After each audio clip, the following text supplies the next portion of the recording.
Tenebrae cadunt. Numeri decrescunt. Regnum periclitator.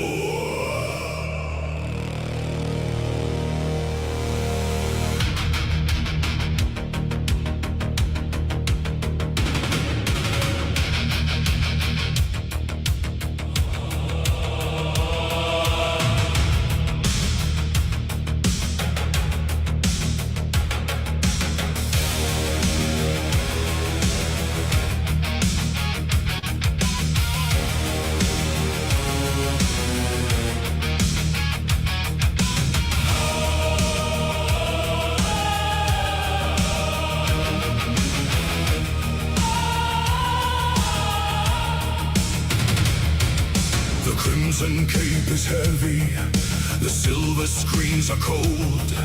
A prophecy of box office, a story left untold. They gather in the forums, a primal faceless horde, wielding toxic keystrokes like a rusted cursed sword. They want to see the maiden fall, they want the crown to break. A cinematic universe now trembling in the wake.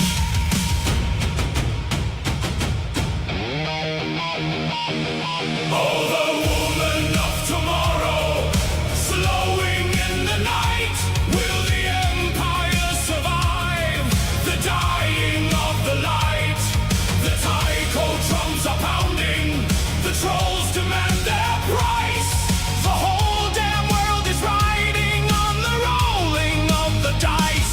Hold the line. Hold the line.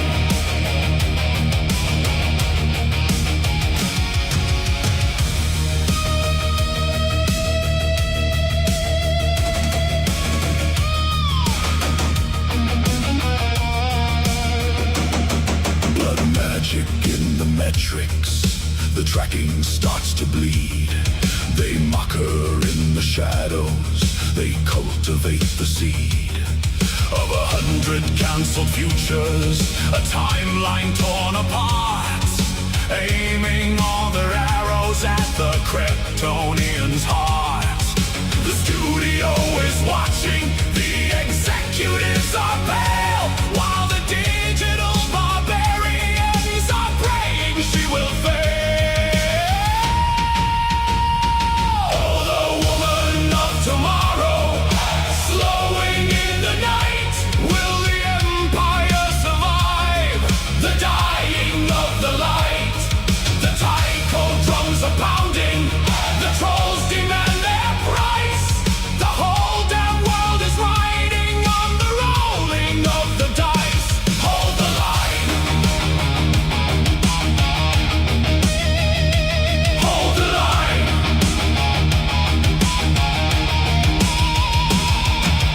Salvanos, save us. Can one hero hold the sky when the pillars start to crack with the weight of the tomorrow and the demons at her back? She looks into the abyss, she doesn't blink an eye. If the universe is ending, she's going to let it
universe is waiting. The algorithm spins in the valley of the critics. Who loses and who wins? Tenebrae guns. Will she rise? Will she fall? Hold the line. Hold the line.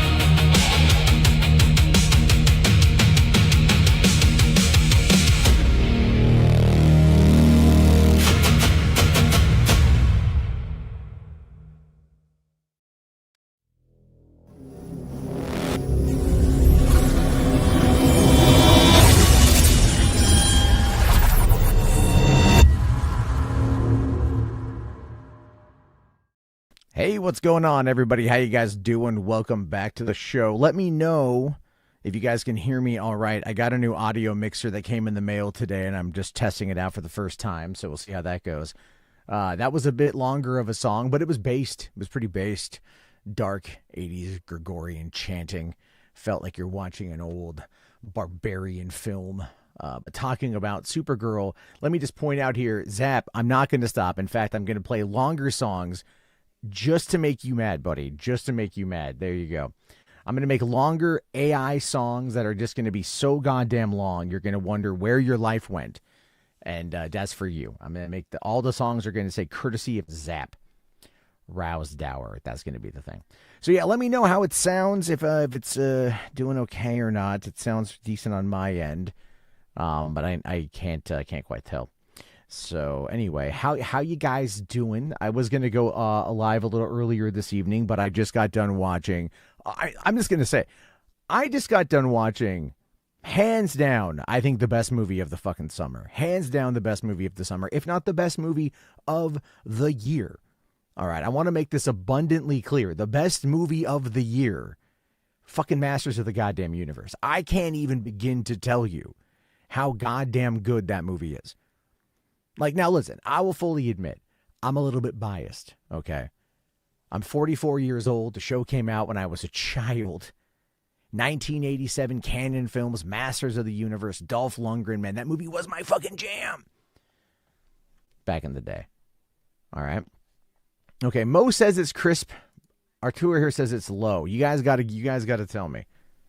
You guys got to tell me on that one. On my end, it's looking pretty good. It's peaking a little bit, but it sounds pretty decent.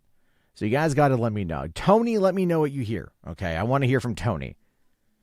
Did I accidentally schedule the stream for tomorrow? I did. Oh, well, we still got, people that are coming on in. More people coming in on Twitter, which is fine with me. Twitter's been kind of blowing up recently, so I can't really complain. Twitter's almost turning into my second job, but it's great because there's actually pretty decent money on there. And I get to troll Donovan all the time. It's amazing. I want to actually show you guys something that I did today. That's literally like breaking some moron's brains, like just flat out. It's really, really, really funny. So I have certain tweets that are scheduled for daily. Okay, I have certain tweets I schedule out a couple weeks in advance or whatever, but I have times that I have certain things, and it's been helpful. Right? I've been making some decent money on Twitter and everything else. And so one of the things I was doing was I do a meme. All right. Wait, what are you fucking talking about? The thing is that it's not surrounded sound. It sounds. What are you talking about? Surround sound. It should be. It should be. I don't know what you're talking about. It's not surrounded sound. It shouldn't. If you're not hearing it in surround sound, this isn't like a 5.1 or 7.1 thing, my guy. I don't know what you're talking about. Anyway. So yeah, okay. That just threw me the fuck off. But anyway, so I post memes. All right. So this one I found was, okay. So let me show you guys what this was initially. Oh no, I don't think I have it on here. I have it on my phone. So there was a meme going around earlier about a guy who had gone to an Airbnb in America and they wanted to ask for tipping, right? The concept there was that the tipping culture was insane. So I just had ChatGPT rework it to be like James Gunn asking for people who saw Supergirl to like help support the studio by fucking, like tipping extra so they can keep their jobs and shit. And then we all know that when it comes to dealing with dipshit Donovan, the guy's a fucking moron. Okay, look at this here. So he screenshots it because that's what he does. And he goes like, if you actually think this is the real James Gunn, all hope is lost. Like, bitch, it's a fucking joke. Right? Like, much like, I don't know, where the fuck is your sense of humor? Like, that's what I never get. This is the problem with like people like him, is like they never get it. They never understand it. No one can read those. Oh my God. Then get a bigger TV. I don't know what to tell you there, buddy. I'm sorry. I don't know what to tell you there. Get something better, I guess. Let's see here. All right, Movie Man. What's up, man? Let's see. It doesn't help Supergirl never had a good cinematic outing. Granted, anything can beat that 1984 Supergirl film. Helen Slater couldn't even save that film. The film was awful. I mean, I don't know, man. It had the guy who played Jimmy Olsen in it. That was a crossover nobody was expecting. Like, hey, they couldn't get Christopher Reeve, but we got Jimmy Olsen, motherfucker. Yeah, I mean, like, I'm not going to disagree with you. The 1984 movie wasn't great. But as far as spinoffs go, we've seen worse from other companies. You know what I mean, right? Joker too. There's a lot of stuff there that's been pretty bad. That's come out from other studios and whatnot. It is very much an interesting scenario to look at Supergirl right now, specifically, because there's a lot, there's a lot going for this movie, and there's a lot going against this movie. And I'll tell you the one thing is, I thought about going to the early screening on Wednesday, opted to not go.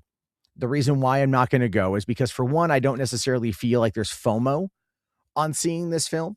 Like with Superman last year, I felt like there was FOMO because it's Superman, first time since since 2013, we had a solo Superman movie. And even then, Superman 2025 is not even what you would call a solo Superman movie. Man of Tomorrow is not even a solo Superman movie. Like Superman, this is the problem with James Gunn. And this goes even to Guardians of the Galaxy and everything else. It has everything to do with the fact that James Gunn is so effing afraid of this character.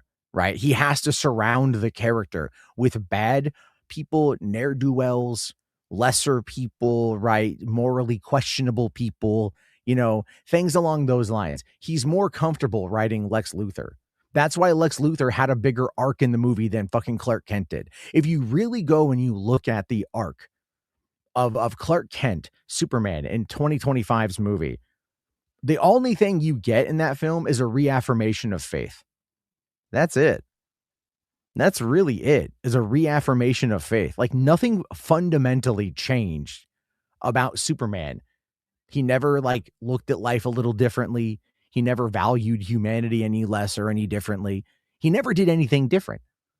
His faith got rattled when it turns out his parents were like, hey, go there and be a genocidal monster, right? And he's like, that's not who I am, Doc. But that already wasn't who the fuck he was. Okay. Like that is already who he wasn't. Like, he was already a good guy. He wasn't a bad guy. And so Lex Luthor, and maybe even Guy Gardner, right? Guy Gardner, the wisecracking, loudmouth member of the Justice Gang, got an arc to be not selfish. Like, literally, Guy Gardner had more character development in Superman 2025 than the Man of Steel did. And that goes to show you the fundamental, the fundamental issue I have with the character on the big screen is that the character is the character is a vessel for everything happening around that character. The character himself cannot change, right? Not only will the fans not let the character change, but in essence, the character cannot change. He cannot be less powerful. He can only be more powerful.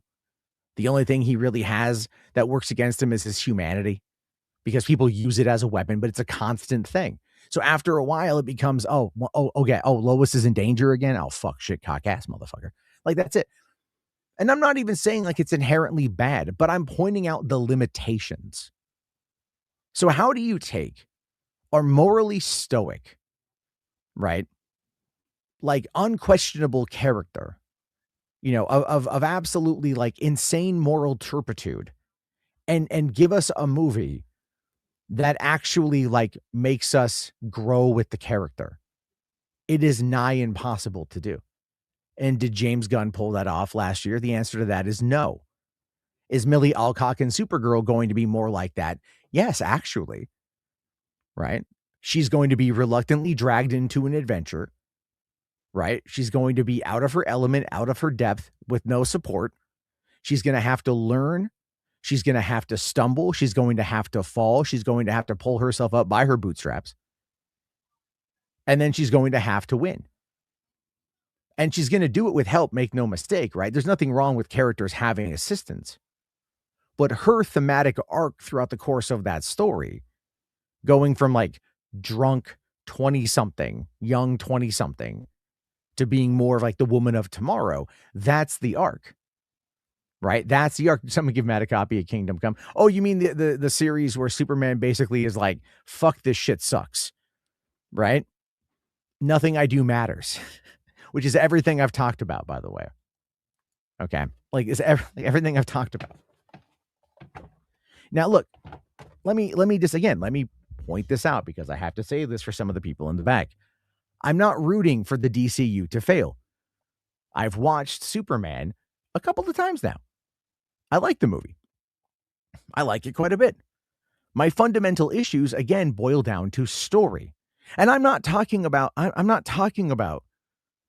comic books here. Okay. We need to understand that comic books and movies are two different visual mediums with two entirely different sets of skills in regards to telling stories.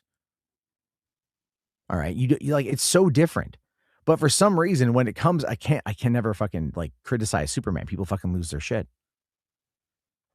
Blargan, hey buddy, if you want to come on, man, we haven't talked in a while. You know, you're always welcome here. But what the heck were they thinking with Supergirl as a second movie in their reboot? Well, they were thinking they want to go after the young girls. They want to give DC fans the one thing Marvel hasn't given them necessarily, is a good female-led movie. Now, listen, I like Black Widow. I enjoyed Captain Marvel for what it was. I haven't seen the Marvels. I have no issue with female-led films at all in any universe. I have no issue with Supergirl. But what James Gunn wanted to do is he looked at the fundamental failings. No, the comic is a movie with a little budget. That's not true at all. A comic strip is a movie with an unlimited budget. But it's also told through an entirely different thematic device.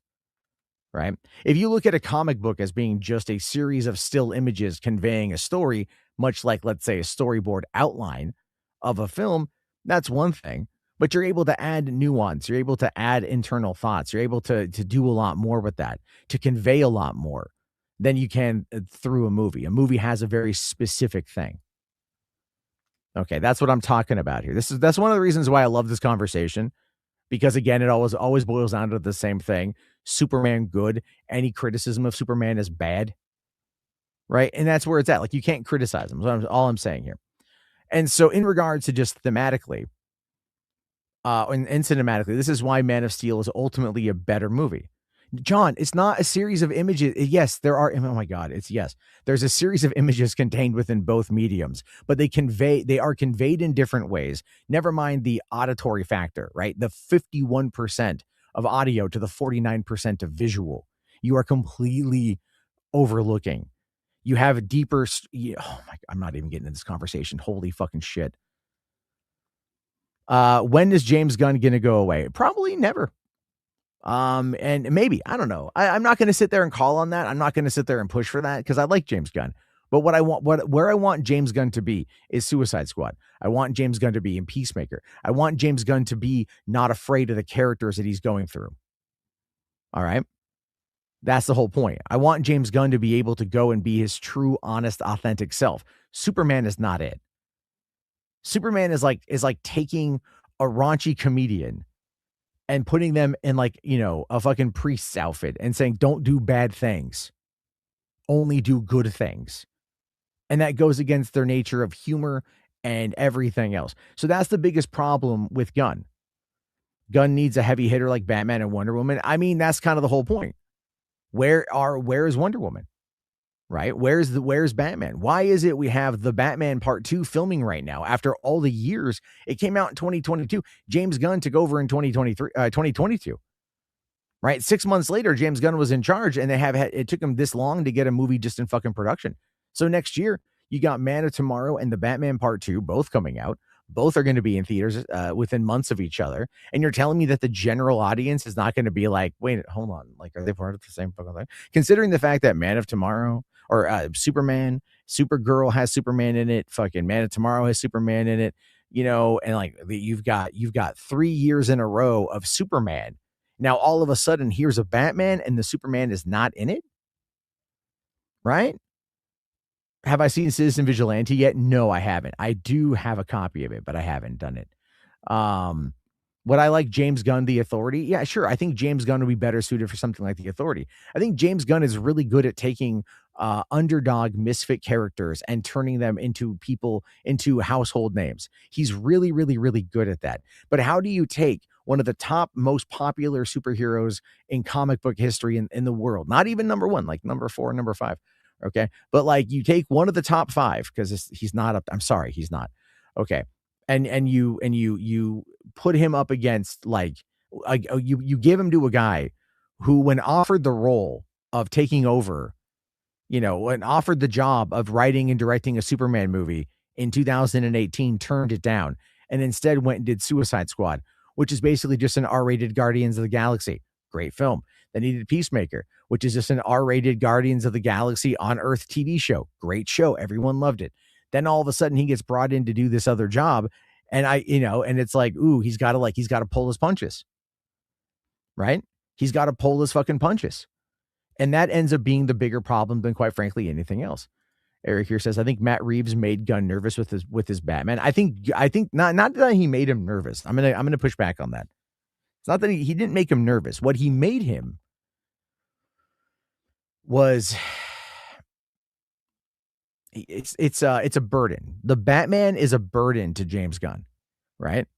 Just like Shazam 2, The Flash, Blue Beetle, and Aquaman were all burdens to James Gunn. Even Dwayne "The Rock" Johnson in Black Adam and the return of Henry Cavill was a burden to James Gunn. He had to spend the first year and a half, right?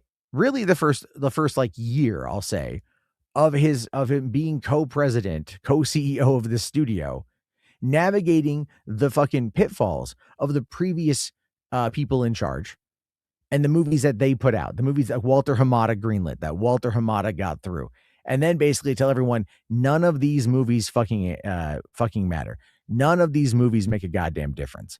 None of these movies, they're dead. They're dead in the water. Anything that's here is just fucking pointless.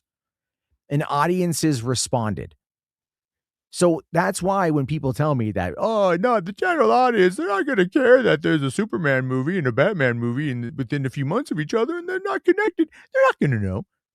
They sure as fuck didn't show up in 2023, did they?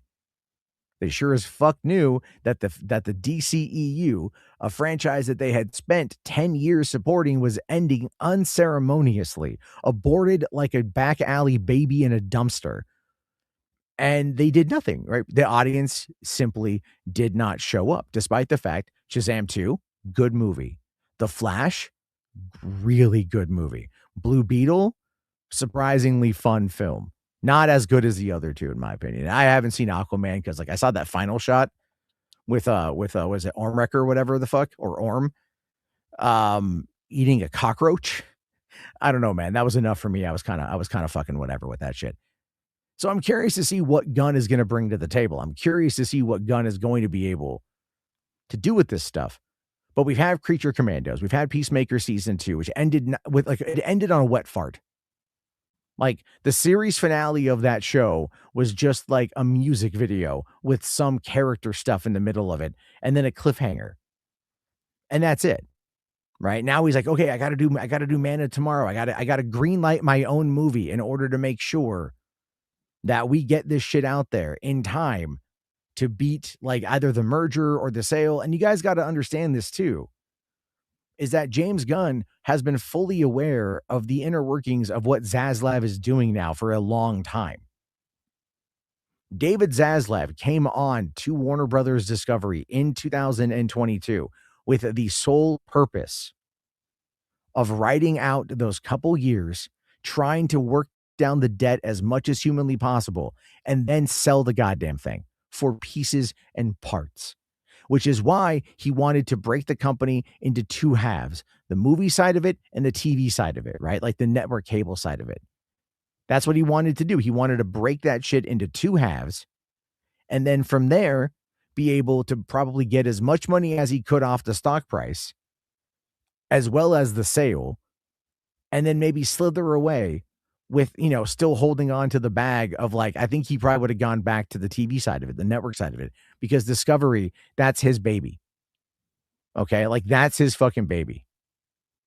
All right. I'm giving this guy too much credit over nothing. What are you talking about? What are you talking about? Like, you need to be more specific. Now, you guys talking about Lanterns. Lanterns does need to be great. And I think Lanterns will be quite good. It looks really good. They found color, so I'm happy about that.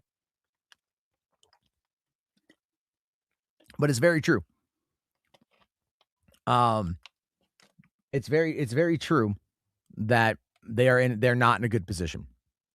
And the thing is, they were never going to be in a good position. It doesn't matter how good James Gunn is. It doesn't matter how good Peter Safran is. It doesn't matter how good David Corenswet is. It doesn't matter how good Millie Alcock is. None of that fundamentally matters. What matters is the money, right? What matters is the business. And the business is even bigger than DC Studios. It's bigger than whatever success you want to equate to Superman. Some people said, there's like some reports say $125 million in profit. And good for the movie, right? And it did well on home video. So I'm sure it turned a profit, but there was still a very large expense to it. There was the $225 million, not including print and advertising. But the thing about that you have to remember as well is even Supergirl, they've started kind of moving away from print and advertising. They're like, well, the budget's $175 million. Therefore, it needs a 2.5 times multiplier, so put it at 315 or something like that. Look, Hollywood, the biggest thing about all of that shit is that it doesn't impact any of us in the slightest. It doesn't. It absolutely doesn't. We have no control over the box office. We don't get any points off of that shit. We don't make any fucking money off that shit. We don't have any relevance off that shit. What are we arguing over? Whether or not people left their house during an economic downturn when gas is still about $5 a gallon nationwide, when your groceries are fucking flying through the fucking roof. People are justifying going to the theaters, but they are going to be a bit more picky and choosy. The Gen Z people don't have much else going on, so they're choosing stuff like Obsession. Are they going to jump off the Obsession and Backrooms train to go over to fucking Supergirl? Doesn't that seem somewhat like counter, like intuitive to everything else they've been fucking doing? You know what I'm saying? Like, that's the whole thing there, right? Let me get to some super chats, then we'll keep going. But thank you guys. Rational here for 5. Gunn said he kept Peacemaker cast because they had contracts. Sasha Calle also had a contract for multiple films, but was let go. So was Gunn lying? I mean, again, that's part of the business, right? The thing you have to remember here is anything anyone says, like literally anything anyone says in regards to Hollywood, right? Everything Zack Snyder has ever said is take with a grain of salt. I've said this for years, right? Zack Snyder flat out said that he would never, ever, ever say no to a paying customer. So when people ask him, hey, is this coming back? Is this happening? Is this happening? And then, no, it doesn't. He knows the answer to that question, but he also knows that he's not going to sit there and tell you not to do it, right? He's not going to sit there and tell you no in order to make you like not want to be a fan, to not keep you engaged, right? It's all marketing. It's all absolute marketing. And that's what they do, right? So James Gunn's in the same boat, right? Contracts might exist one day. They might not exist another day, depending on, look at Henry Cavill, right? Was it Pam Abdi, Mike DeLuca greenlit the 2 Henry Cavill cameos that he shot in the fall of 2022. He did this in order to fulfill his final contract with Warner Brothers.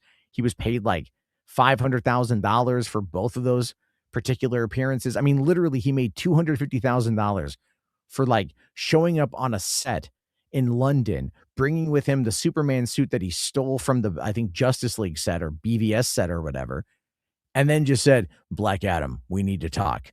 And that was it. $250,000 for like 6 fucking words.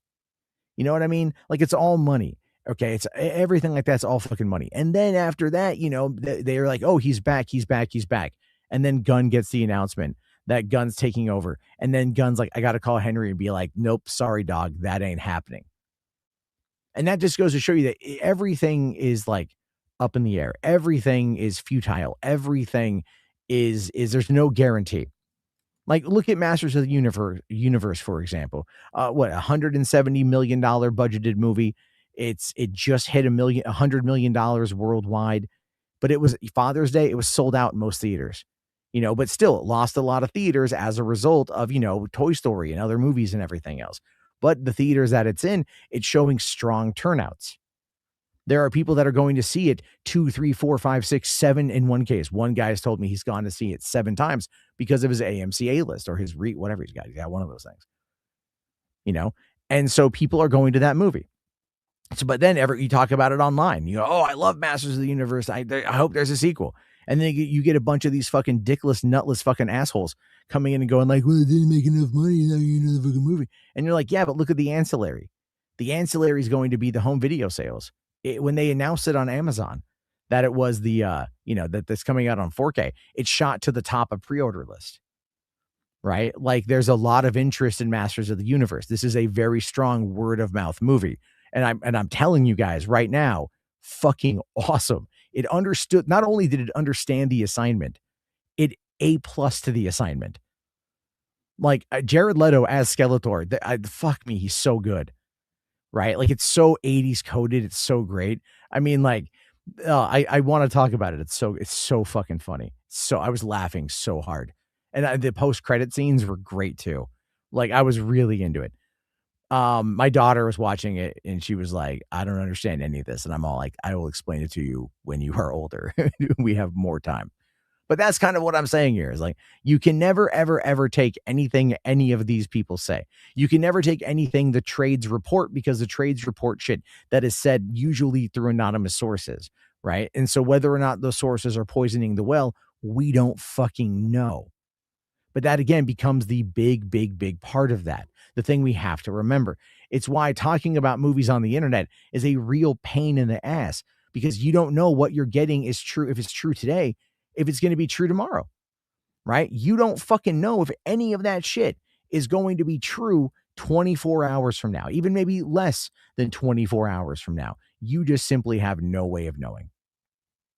And that is a real nut kick when you think about it, because you want, right? You want valid information.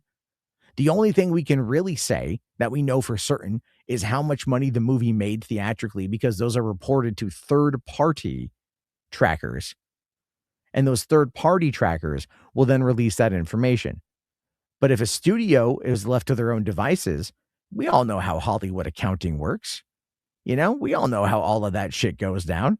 So a $200 million movie has got to make what, $450, $500 million worldwide to be seen as breaking even, despite the fact that they have the marketing costs, whatever those are, and those are, again, 100% a tax write-off, despite the fact that those movies, you know, like, they spent the real money on that shit. But you got to understand is like, they'll spend the money on that kind of stuff. They'll write it down against their profits. So that lowers their taxable income at the end of the fucking year. They can write down the projected losses of these movies as well. So if Amazon is like going, oh, this movie's going to cost, oh, we're going to lose $100 million on this. Oh no, Amazon that makes like fucking $8 billion a day or some shit, right? Like, oh, we lost 100. Oh, fuck, shit, cock ass. Oh, but how many He-Man toys have sold? Oh, how many fucking Blu-rays of the I don't know if you guys know this. They're re-releasing the original series on Blu-ray. It's coming out, I think, like next month or this month or some shit like that. Okay. They're re-releasing the Netflix He-Man animated series that Kevin Smith put out. They put that out a while back, both seasons, and it went off sale, and those prices skyrocketed when this movie was coming out, and people were buying them at elevated prices, and now they're reissuing them again so you can fucking get them. That's what I'm saying. There's so much ancillary earnings that happen here. So we look at Supergirl, and Supergirl reporting today, oh, it's made $100 million in licensing deals before the movie came out. Yeah, well, Man of Steel did 170 million fucking 15 years ago, or 30, whatever the fuck it was, right? 13 years, yeah, 13 years ago. Okay, and it's like it's done it too. This I'm not saying that to be for competition's sake.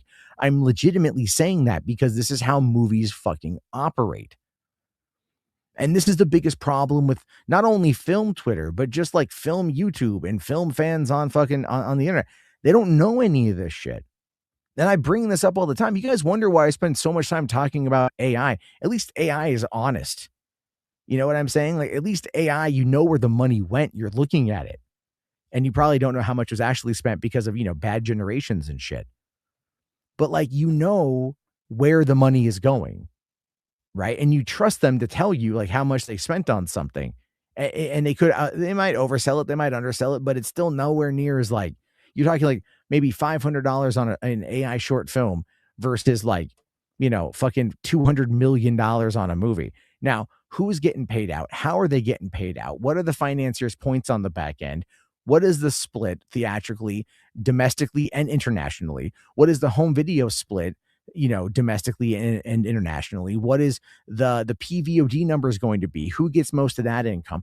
Yada, yada, yada, yada, yada, yada, yada. You know what I mean? It's like, so that is why these subjects become points of contention with me, because it's like when you start talking about how much money a movie has lost, I'm like, well, let's talk about how much money it made. Because, oh yeah, you don't know that one. So you don't know how much money it lost. Because some fucking entertainment journalists heard from some studio executive that sent them a text saying, we're projecting it to lose X amount of money. Okay. What did Joseph Goebbels say in World War II? I'm just going to, I'm not saying that Hollywood studios are like Joseph Goebbels, but what he said was, if you repeat a lie enough times, people will believe it. And that has been held true very much, even in regards to fucking Hollywood. Especially Hollywood, because people just like hear information and they think that it's accurate. And since you have no real way of trying to you research that information on your own, then it becomes even harder to do as time goes on. And then you start getting into fucking tribalism with goddamn IPs and everything else. It becomes even fucking worse. It's a cancer. It's a tumor. It is something that needs to be scooped out with a melon baller. It absolutely fucking does, right? The whole fucking community needs goddamn chemotherapy to rid itself of the fucking radioactive retards. Like, that's what it needs to do. But it's not. It's not, because there's too much money in keeping people fucking ill-informed, right? There's too much money in keeping people like Donovan Martin fucking ill-informed. Because all that boy cares about is goddamn confirmation bias and cognitive dissonance, right? But because he is such a narcissistic little sociopathic shitbag, he like believes it, right? He fucking believes it. He believes himself to be this like grand arbiter of like fact, but he'll finally admit like, my opinion is just my opinion. Like, okay, well then own that you have an opinion and stop acting like you actually know anything, because you fucking don't. There's no experience to back up your thoughts, your opinions, nothing. I would have more respect for somebody who like filled popcorn bags at a movie theater in like Tulsa, Oklahoma back in the summer of 1985 than I would for someone who just goes on fucking discussing film and like discussing film as like the old school Wikipedia of goddamn film commentary. All right. They make up their own goddamn narratives and they push that shit out there. And then people just blindly fucking retweet it. Half the time, they don't even link you to the article in question, that they're not even half the time. They might tag the fucking account in question, but they sure as fuck don't tag the Culture Crave. They do that. But Discussing Film just sits there and takes it and posts it and then treats that as fucking gospel fucking truth and shit. All right. While they're purporting themselves to be fucking journalists. Like, that's the other side of it as well. It's all of this shit is nothing more than fucking just agenda-driven nonsense. I'm at least honest about it. I'm making money on Twitter.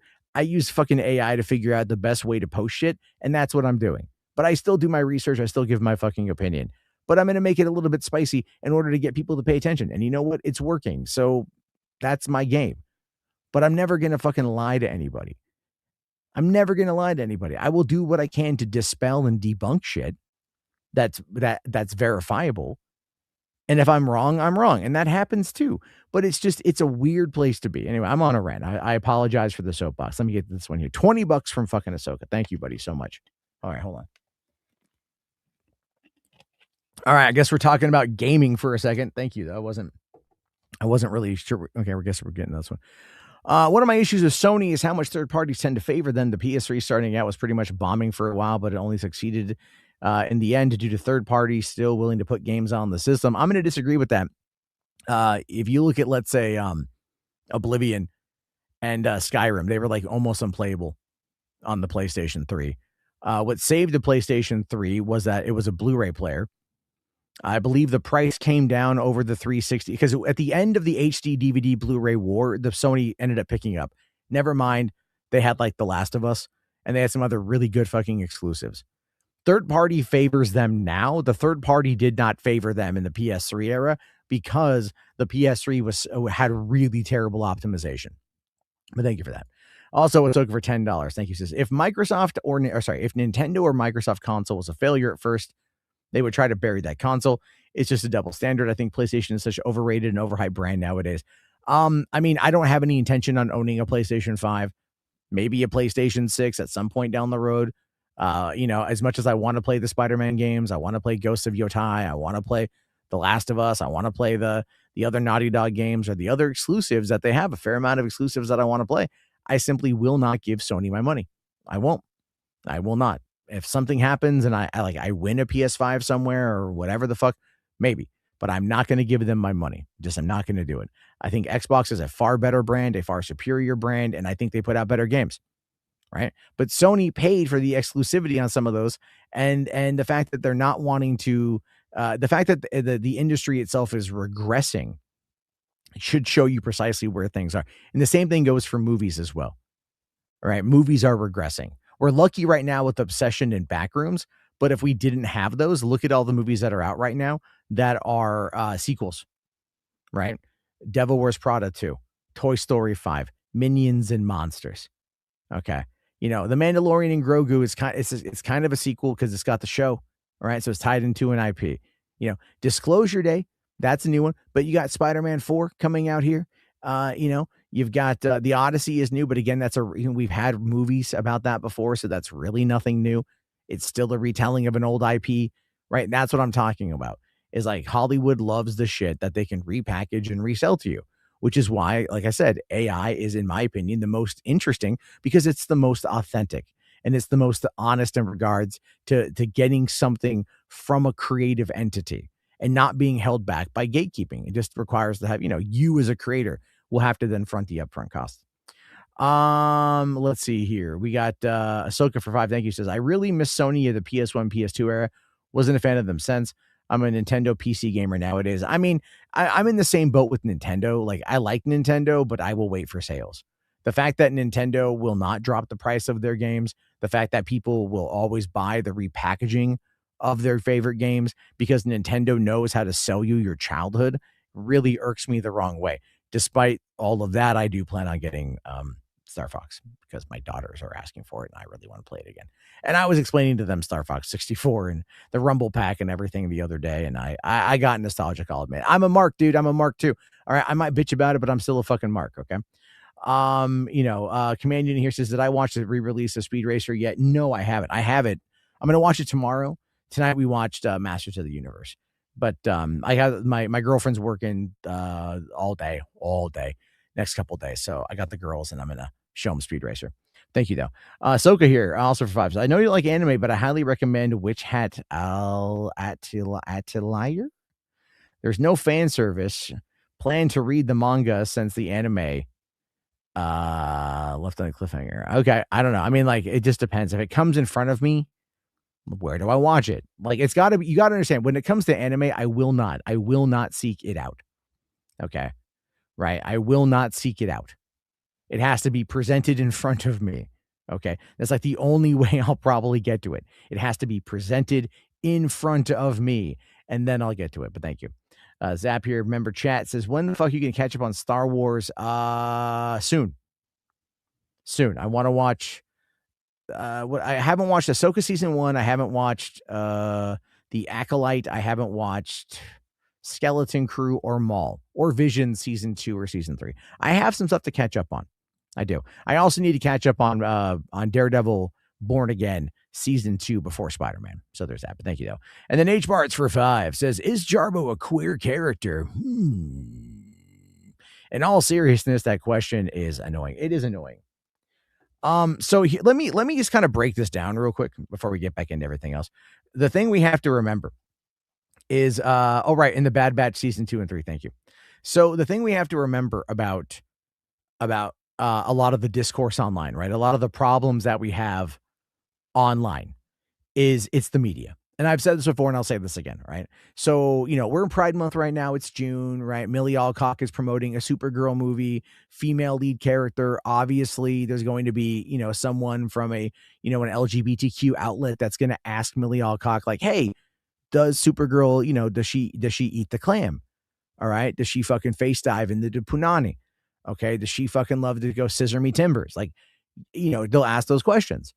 And then, of course, the actor is like, well, I don't want to be rude. I don't want to say the wrong thing. So they try to be cute. They try to be funny. They try to be playful. And at that particular point in time, they usually say something that ends up pissing off the other side of the aisle. And that's a very hard thing to do because nobody that's from a conservative outlet is going to be like, yo, hey, Millie Alcock, how much pipe does Supergirl like get laid? You know what I mean? Right? How often she let dudes lay the pipe? A lot of times. She like that shit? Yeah, I bet she does. Dirty girl. Like, you're not going to get that. Right? Like, you're not going to get that at all. You're not going to get a straight white Christian father, Christian dad, whatever, asking Millie Alcock what their sexual preference is. Because it's also the default narrative at that point, or the default number at that point is like, or the default answer, that's the word. Is like the default answer is like, yeah, you're probably straight. And then she says like, maybe they're bi. I don't know. Right? I don't know. And then you get all the fucking chuds and they're like, she said that they're fucking bi. Oh, fucking kid shit. Like that's what they do. And so then when that happens, it all hell breaks loose. Right? Like all fucking hell breaks loose. Because now you got a narrative and now you got a juicy narrative, especially during Pride Month. And this has been I don't know if I want to say like a lackluster Pride Month, but it's definitely been a low key Pride Month. Like we haven't seen a lot of stuff coming out of that, right? Like we haven't seen a lot of the brands changing their logo. We haven't seen a lot of stuff happening, like a lot of big events happening. Like Pride has kind of been put in the closet. Not physically or not literally, but metaphorically in some ways. And that's unfortunate, right? You don't want people to like not celebrate what they want to celebrate. But again, like Pride Parade, I don't even know if the Pride Parade happened in Seattle or not this year. I didn't hear anything about it, to be honest with you. It might have happened, it might not have happened. I literally have no idea. And I'm there every day. Right? I'm there every day for work, and I don't fucking know if it happened or not. I know like the World Cup happened. I know the Mariners happened. I don't have no idea if Pride happened. Like even where I live in Olympia, there was a Pride event last weekend, I think. And it was like next to a cemetery, which is kind of ironic if you think about it. It's kind of like, it's kind of felt dead this year and they were really just making sure everyone knew it. So that's kind of what I'm talking about, right? It's been quiet. It's just been very quiet this year. And so obviously because it's been quiet, there's really like not a lot to jump on. And maybe that's something that a lot of people who engage in Pride have realized. They've gone, okay, let's celebrate, but let's kind of like celebrate amongst us, because otherwise it's going to like, we're in a kind of a tumultuous place right now. And maybe they think we'll just keep it to ourselves, which, it sucks because they should be allowed to, they should be allowed to celebrate without the fear of having someone show up with a gun or whatever. And that's unfortunate that we live in a world where that's become such a prominent thing. So, let's see. Blargan here says, what the fuck is What's fucked is that it's hard to say if the lack of pride stuff is an actual culture shifting or brands and companies afraid of political fallout from DC if they promote LGBT stuff. Yeah, it could be either or. It could be either or. I mean, I live in the bluest state in the country, and it was even muted here. Okay, like that's the whole thing. So it's possible that it's a culture shift, right? It's possible that it's all of these things. And so anyway, going back to my original point though, is that when you talk about the media will then ask those questions, and then the media frames those headlines, and those headlines are framed in the same way CHUD headlines are framed in order to maximize the amount of reach, therefore maximize the amount of engagement, therefore maximize all of the rage, right? Like all of the rage. And that's what they do. It's designed. Go back to Solo 2018, right? You know, Lawrence Kasdan, Jake Kasdan, or Jason, whatever, what the other, not Jake Kasdan, Jason Kasdan, whatever. Maybe Jake, one of the sons. They're sitting there and they're getting asked a question about Lando Calrissian. They're just like, yo, is Lando pansexual? And Lawrence Kasdan's like in the fucking 70s. And they'd be like, what the fuck is pansexual? Like, what is this, right? So then the son, the younger son's like, oh, I gotta have an answer. Yeah, man, nah, he's fucking pan, dude. Fuck yeah, he's pan. He pans all day long and shit, right? And then then that kicks off the cycle. Like, oh, fucking writers of Solo said that, Lando Calrissian is queer because he's pan. Even though pan just means you're attracted to anything. Right? Like that, it's like, he fucks a robot in the movie, or he had a relationship with a robot in the movie, and the robot just so happened to be female or female presenting. That's how it was programmed. All right. So like that's, that's what he's into. That's the weird shit that he's into. But they blew it up into this massive thing. And here comes Billy D, and he's just all like, man, I ain't gay. Lando ain't gay. You know what I mean? And it's like, it creates this this kind of like whirlwind effect, and they do this all the fucking time, right? Well, yeah, no, Blarg and I agree. Pan was literally their way of saying he's a badass and a player, and he fucks anything that moves, unless you're a racist. Well, yeah, no, that's true. I get the thing is, they were asked a question, they answered it in the context of which I think they best felt they should answer it, but the current social definition of the term was the one that was definitely, that was not necessarily like you and me. We know that shit, right? When looked at the context of the character, the context of the relations in the movie, like, okay, yeah, he will basically put it in anything, the same question could be asked of fucking Peter Quill, right? Because remember, he hooks up with an Ascavarian, and even Drax is like, ugh. Right? We have no idea what one is. Like, there's a bunch of spikes. It could be, and he was like, it was one time. But is that Ascavarian? Was it female presenting? Maybe not. We don't know. We never saw it. So someone should go to James Gunn and be like, yo, I got a question for you, man. Is Star-Lord pansexual? And just like look at like him try to do the mental gymnastics, trying to find a diplomatic answer to a question that is so fucking retarded. That's my point. Is that these people will like this is why I hate press junkets. This is why I think the fucking press tours are nonsense, because you get all these people that go in there, these journalists that go in and they ask these like boilerplate questions, and they all ask the same question, right? They all ask the same question. Literally, they all ask it. Nothing about it changes, right? These actors answer the same question. So then at the end of the interview, at the end of the junket, they might get the opportunity to throw one or two, like, kind of like, not hardball, but like lob a couple, questions at them about other projects, or maybe something that's a bit more on the out there scale. And then those are what gets answered. And then those are what become the headlines, because those are what become the prominent point of the discussion.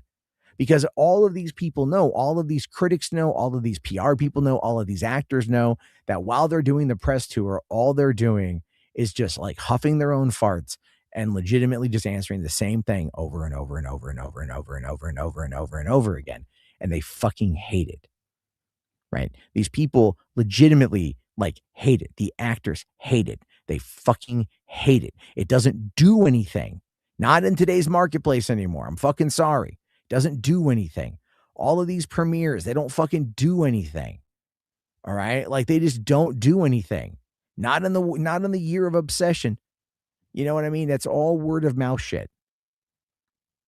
You know. So that's all it is. Yes, I agree, Blarkin. It's a no-win scenario because the robot is obviously female coded. But if you say that it has a female gender, they'll call it woke pronouns. And if you don't assign the robot, then it falls under pan. Yeah, I know. Well, it's also the gender binary on that one. It can also be like species, right? The pan also then, would also probably like go to species. But since in this world, in this reality, it applies to gender because all we have are like the two genders, right? Or the two sexes. How does it work again? Is it the two sexes? That's what it is. And then everything else is a fucking spectrum. Gender is a spectrum, right? Fluid and like fucking autism. So all the spectrum, like colors of the rainbow and shit. But still, you either are going to put your dick in something that is either a male or a female with their sexual organs. At the end of the day, that is how it works. Okay. Whatever they might identify as is that, but on a hard-coded biological level, that's what you got. Option A, option B. There is no option C, D, E, F, or fucking zeta, alpha, theta. None of that shit. But you get and I'm talking biological autonomy. We're talking anatomy here, folks. Okay. So fucking keep it in your pants. That's all I'm saying. Why are we on this fucking subject again? Right. It's the fucking media. The media fucking sucks. The media sucks. And they know that they suck. They hate their fucking job. These critics, man, they fucking hate movies. I cannot stress that enough. People like Jeremy Jahns hate movies. Why do you think he keeps fucking talking about these fucking right-wing movies like they're pretty fucking good? Because like that's where like he either knows that's where he gets the most support, or he truly just does not like regular films and he's like, I'd rather look at something with this bit of a political bent that then serves my political ideology. And the weirdest thing about that too is that motherfucker is from Seattle. That's crazy. That's crazy. Let's see. The robot in Solo feels like it was originally making fun of the Tumblr types and it got lost once Lord and Miller left. Such a strange character. See, here's the thing with that. I don't think it was making fun of the Tumblr types. I get what you're trying to say, but Lord and Miller are like pretty devoutly woke. So I don't know if that's necessarily the case. All right. Like if they weren't woke, I don't think that protect trans kids flag would have been in Gwen Stacy's room, right above the door facing inward when no one else would see it other than Gwen Stacy in, Across the Spider-Verse. And that was always a weird one to me. I'm not against the flag being there, but the placement was very odd, right? The placement of protect trans kids was very weird to me because it's like above her door facing in. Is it like her dad never sees it? And so she just lays at bed at night, stares at her door and just reads the flag over and over again. It makes very little sense. Like ergonomically, it makes no sense. Let's see here. Would Anthony Fantano, whatever, be a great Lex Luthor? And is Arturo just another Anthony Chobo? I don't think Arturo is that. But no, Anthony Fantano fucking sucks. I've met him before. VidCon 2017. He is as big of a douche as you might think he is. All right, let me get to some super sheer thank you for them H-Barts. Okay. So let's see. If Supergirl flops, how many flops will they let happen before they pull the plug? Okay, that's talking about obviously the DCU in a nutshell. Let me just explain what's going on with the DCU in a fucking nutshell. Okay. The thing we have to remember about this is that, Zaslav brought in Safran to help kind of correct course. Okay. And for all intents and purposes, whether you like them or not, they have probably done a pretty good job at that. Superman has been, relatively deemed profitable. Creature Commandos was a hit, well enough for HBO Max. Peacemaker was a hit, well enough for HBO Max. Lanterns is looking to be a pretty big show, but I think people are going in with a chip on their shoulder and they're going to have to be impressed. And that may or may not work. But then again, you've got, Kyle Chandler as Hal Jordan. Dude, that dude's a fucking killer actor. Aaron Pierre, right, as Jon Stewart. I mean, if you've seen Rebel Ridge, man, hell yeah. Also, Aaron Pierre was the bad guy in the animated film Goat. which was also really fucking good. I was really surprised at how much I liked Goat. Um, and so, like, like that dude's base. So you got good acting in there. All right. And then you've got the girl that played what's her, I forget her name right now. Kelly McDonald, the girl who played Merida in Brave, back in 2012. She's like the sheriff in Lanterns. So that's kind of a weird one. Anyway, Lanterns has really got to nail it. And it's got to find a way to do the space cop thing, but in like a dusty western town. And that could be, I think it's going to be good. It's HBO. It's not, it ain't like fucking TNT. Okay. It ain't like CW. All right. It ain't like fucking CBS. We're talking, this is HBO. This is prestige television.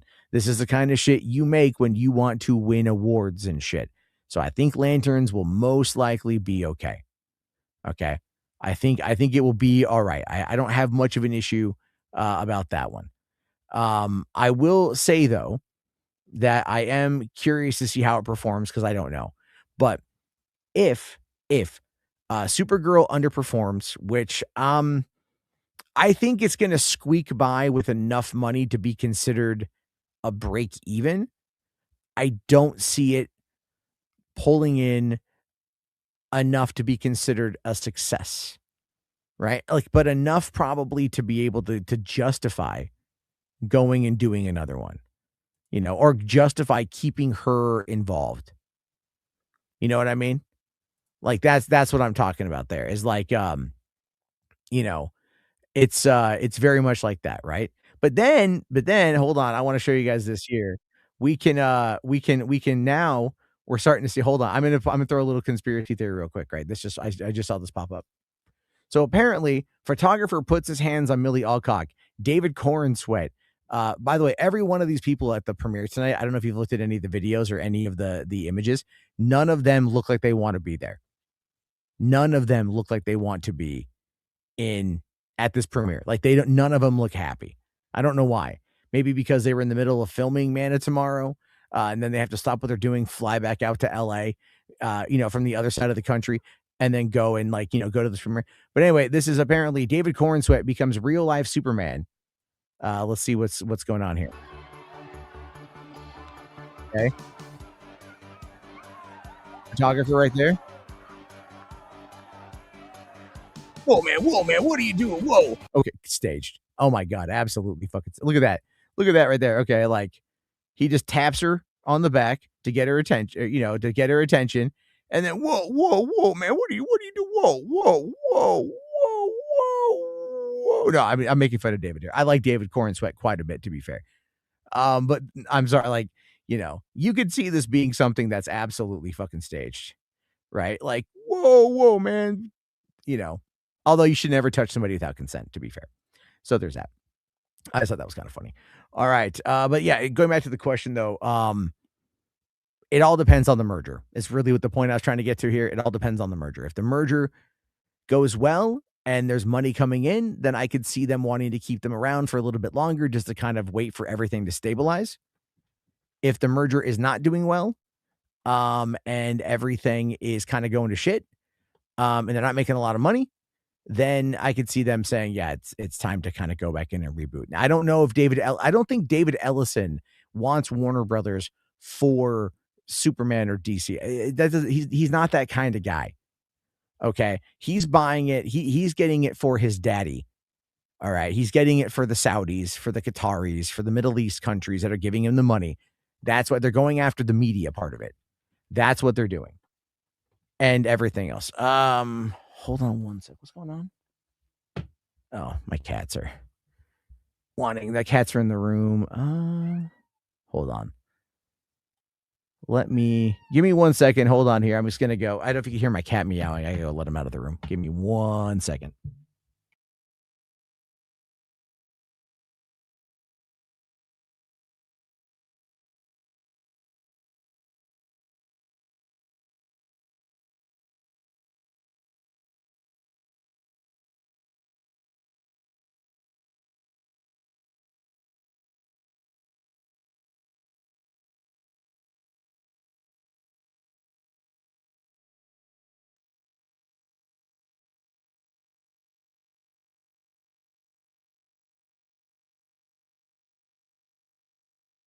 Okay, I'm back. Thank you guys. Appreciate that. It's the problem when, summertime, it's warm out. It's great. Anyway, so, all right, let's move on. Let's move on there. Okay. H-Bart's here. Why is Supergirl being True Grit? And why does Clayface have to have humor? Stop Gun for shit's sake. Well, I don't know if Clayface, I haven't read anything about Clayface having humor or not. So I don't quite know. I mean, one of the things that I saw was that it was like pretty cool that he's got like, I think he's got to like use a pair of scissors to like cut his eye slits open. That's kind of dope, you know? So I don't know about that one, man. So we'll have to wait. I don't know. I don't know. And then Supergirl being True Grit. They're trying to, yeah, I've seen that too. They're trying to make the argument that Millie Alcock in Supergirl is a Rooster Cogburn type character, you know? But then again, a lot of characters reluctantly going on a journey that they don't want to go on, only to become invested and then, like care about things is a pretty common trope. So, but I don't know. It's like, guy at the end of his career going on one last mission to save a girl who, to track down the murderers of a girl's dad versus a 21-year-old alcoholic who stops drinking. I guess the two are the same. Thank you, though. All right. Let's see. H. Rice for 5. Thank you. So if I was on a press tour, the press would hate me. I'm not answering dumb questions. The thing is, though, if you're on a press tour, you have to understand. This is where I do give the actors a bit of leeway. Okay, a bit of leeway. The actors go on the press tours because it might benefit them, right? Now, not only will they get more press, their pictures are out there more, their interviews are out there more, their names, their face are out there more. They pay for publicists to help out with this kind of stuff, and in some instances, they get money based upon the performance of the movie. So if the movie does well, they get a bonus, right? So it's within their best interests to go out and go on these press tours. Like, it's not something that's mandated, I don't think, in some cases, but they also have the opportunity to not do them. It's like Jared Leto for Masters of the Universe was not a part of that, despite the fact he was literally the best part of that fucking movie. And everyone loved Jared Leto as Skeletor, but he was not involved in the press tour. And it's like I don't know what his end game was or what his end agreement was, but that's why they do it. So you can sit there and be like, the press would hate me for not answering dumb questions. You can still shut them down. And in many ways, people probably should shut them down. But I think people are also really polite and don't want conflict. Let's see. Command Unit here for 2. Thank you. Says, what do you think of the Steam Machine price? Fuck Jesus. I mean, I'm going to wait a couple years for that shit to drop down anyway, right? It's at this point you kind of have to wait. You can't really you cannot, you just have to wait now. Buying video games, consoles, I should say. Buying video game consoles or even video games in many instances at launch price seems kind of pointless to do. Because it's like everything will go on sale and everything else. The Steam Machine, I love it. I love Valve is trying to go, well, the price is really high because AI is taking up all the fucking RAM and there's a shortage of everything. So that's why our price is high. Oh, okay. Well, then just, I won't buy it. I'd rather buy RAM for my computer to run my own localized AI. I think that'd be better, more beneficial for me anyway. Let's see. Ahsoka, thank you, says, I'm surprised Mando movie and He-Man aren't out on digital yet. DM me. If you can DM me on Twitter or wherever you can DM me. Let's see here. H. Bart, thank you. Says, every time people talk about Superman 2025, they keep bringing up David version is better because he is not evil. He's not emo Cavill who killed Zod. That again, like that, the media literacy surrounding the death of Zod and the media literacy surrounding the death of Jonathan Kent, I really think showcase like a fundamental lack in our culture, right? Those scenes are very easily telegraphed if you paid attention to the movie. Those scenes are very easily understandable if you paid attention to the movie. Those scenes are very, very, very understandable if you paid attention to the fucking movie. And I feel like on social media, so many people out there just either they got dumb brain, right? Where they're like, no, wait, hold on. Like, I like this, but other people don't like this. Therefore, I must conform my opinion. which happens quite often. Many people out there are very much, always like they don't want to defend their opinion or whatever. And they will then fall in line with what other people say. And I see this a lot on film Twitter, especially with some accounts, because the thing is, again, parasocial relationships are a big fucking deal. And that's just it's a huge problem. All right, and then H Bar Series says, I remember Joaquin Phoenix was asked the same question over and over on Joker, and eventually he just told the press to shut up. Yeah, like I said, at some point you end up answering the same question 500,000 times, so you just don't want to answer it again. So and then after a while you're trying to think of like, well, I mean, if I say it this way, if I say it that way, if I say it this way, whatever, same fucking thing, same answer. It's just the definition of insanity. It's truly the definition of insanity. But it's crazy shit. Also, H bars, thank you again. Cavill's best scenes were talking with his parents and Man of Steel and Batman v Superman. I completely agree. I completely fucking agree. Those are some great scenes in the movie. And they really helped sell Henry Cavill as a better Superman. I think because, just the like I wasn't against Mom Pa Kent in this last Superman. All right, taking them out of like the Kansas farm and putting them in like a mobile home in Missouri. All right, more akin to what James Gunn grew up with. Fine. Okay, cool. But then you've got like Pa Kent is just like the stoic dad. Yeah, I don't fucking like nothing. I don't say nothing. I don't fucking do nothing. But till my boy need me, then I'm gonna say some things. But until then, I'm gonna be like that one dog with the bushy eyebrows on the Looney Tunes. I'm just gonna sit here while my wife knits and calls me Squish. That was about it. It was like, all right, I prefer Diane Lane, right? Especially in BVS. She's like, you don't owe these people anything, right? Like, fuck them. You don't owe them anything, which is what a mother would tell their son. Which is what a mother would absolutely tell their son. I'm sorry, right? Like any parent would tell their kid. If people expect something from you, right, and you're kind of playing to your mom about it, like Superman 2025, Corn Sweat's mom would be like, well, honey, you really should give the people what they want because, like you're their protector and you got to make sure that you look after them. And that's kind of what you do, you're that guy. And then you get the Man of Steel mom and she's like, fuck those pieces of shit. Right? Those knuckle dragging nerf herders, those fucking wannabe cocksucking assholes. They can all pound fucking sand into dust while they all choke on it. Those bitches. That's what she would be like. And you're like, that's my fucking mom right there, dog. Right? Because your mom's got your back. That's the thing, right? Like your mom's got your back. You can tell that Diane Lane's Ma Kent would fight for her son.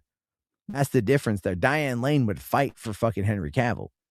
She would fucking suit up and go toe to toe with fucking Doomsday for her son. You know that, right? She's got that attitude and shit. And then you go and you watch fucking fucking Superman 2025 and you're all like, fucking Ma can't even walk up a flight of stairs. Like it's just ain't gonna work the same.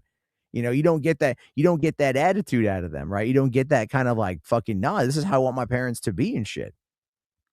Like that was the fucking thematic difference between Jor-El and Jonathan Kent, right? Jor-El was like, join the people, be the better beacon, right? Be bigger than them. And Jonathan Kent was like, you're my son, you're human dealing with humans who are idiots. I want you protected, right? Like that's the dichotomy of the character. Again, media fucking literacy is fucking dead. Oh my God, it's so dead. It's so fucking dead. It's so dead. Like you cannot explain this to people anymore. This is the biggest problem. Like I don't even think people want. Maybe this is why Obsession is doing well. It's a very simple, simple movie. It's a great film. It's very simple. I think maybe now this is where we are. You cannot have deep philosophical questions between characters anymore, right? Those thought processes cannot be allowed to formulate and play out through the 3-act structure where the character goes on an arc and has growth at the end. You can't do that anymore, right? It's got to be spoon-fed fucking chicken feed bullshit. That's what it's got to be. Jesus Christ. Fucking Droga. The Kents in Superman 2025 sound like they have a Confederate flag hung up somewhere. I disavow. I fucking disavow, dude. Disavow. Obsession is just Wishmaster 1997 without the gin. I disagree. But if someone was to take AI and find a way to bring Andrew Divoff into Obsession, that would be pretty based. What the fuck? Okay, sorry. Like I heard something at my door. I let the cats out. Now they want back in. Those bastards. Anyway, what were we talking about then? Thoughts on Keanu Reeves being cast in the new Lego movie? I honestly haven't read up on it. Good for them, I guess. Like, I don't know. The Lego movies, I never saw the only good Lego movie was the Lego movie. The Lego movie part 2 was terrible. It was so bad. It was one of those, it was like Trolls World Tour where they just overshot their load by trying to expand the world rather than tell us another character driven story. They just didn't know what to do with it. And then you get Lego Ninjago, which I heard was okay, but I don't like Ninjago. That's not for me. And then Lego Batman had a solid opening, but by the end of that movie, it just went fucking bonkers. Right? The problem with Lego Batman is like it just ended up being like, oh, hey, we have access to all of these IPs. Let's just put those in there. And like, that's fine. That's okay. All right. But it's like, if they would have done like a Lego Justice League movie, that would have been lit. They would have been able to have a bit of fun with that one.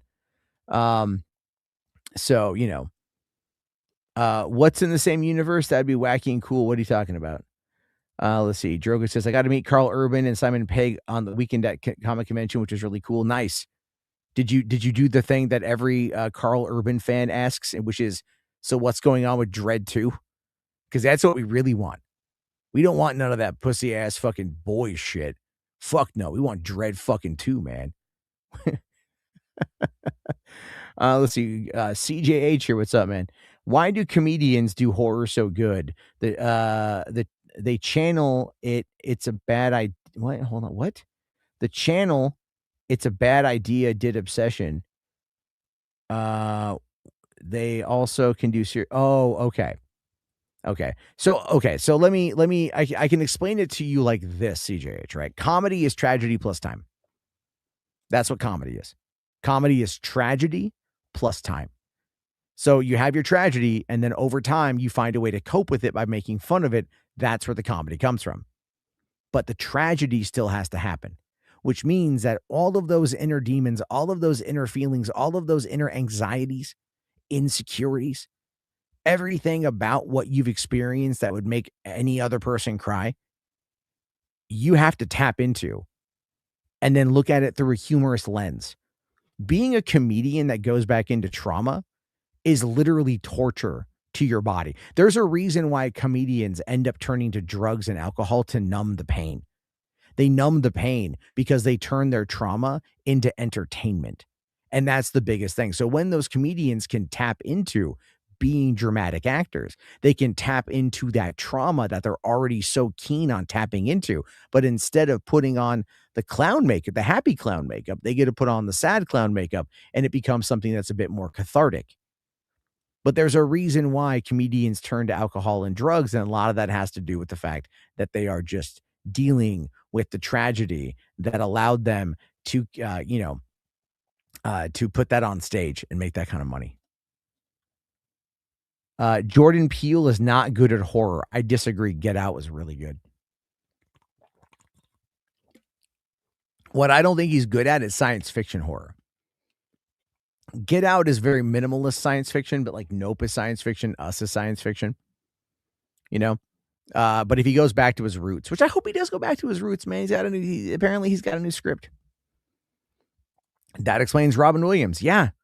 Robin Williams believed that, I think he blames himself for John Belushi's death or Jim Belushi's death. No, John Belushi. I was getting the two mixed up, right? He was the one who gave him the coke that Belushi OD'd on. And so Robin Williams had that in his brain, and that tormented him for years, probably up until his death. Let's see here. Blargan says, did anyone even watch his Twilight Zone? I never heard anything about it. No, it came and went.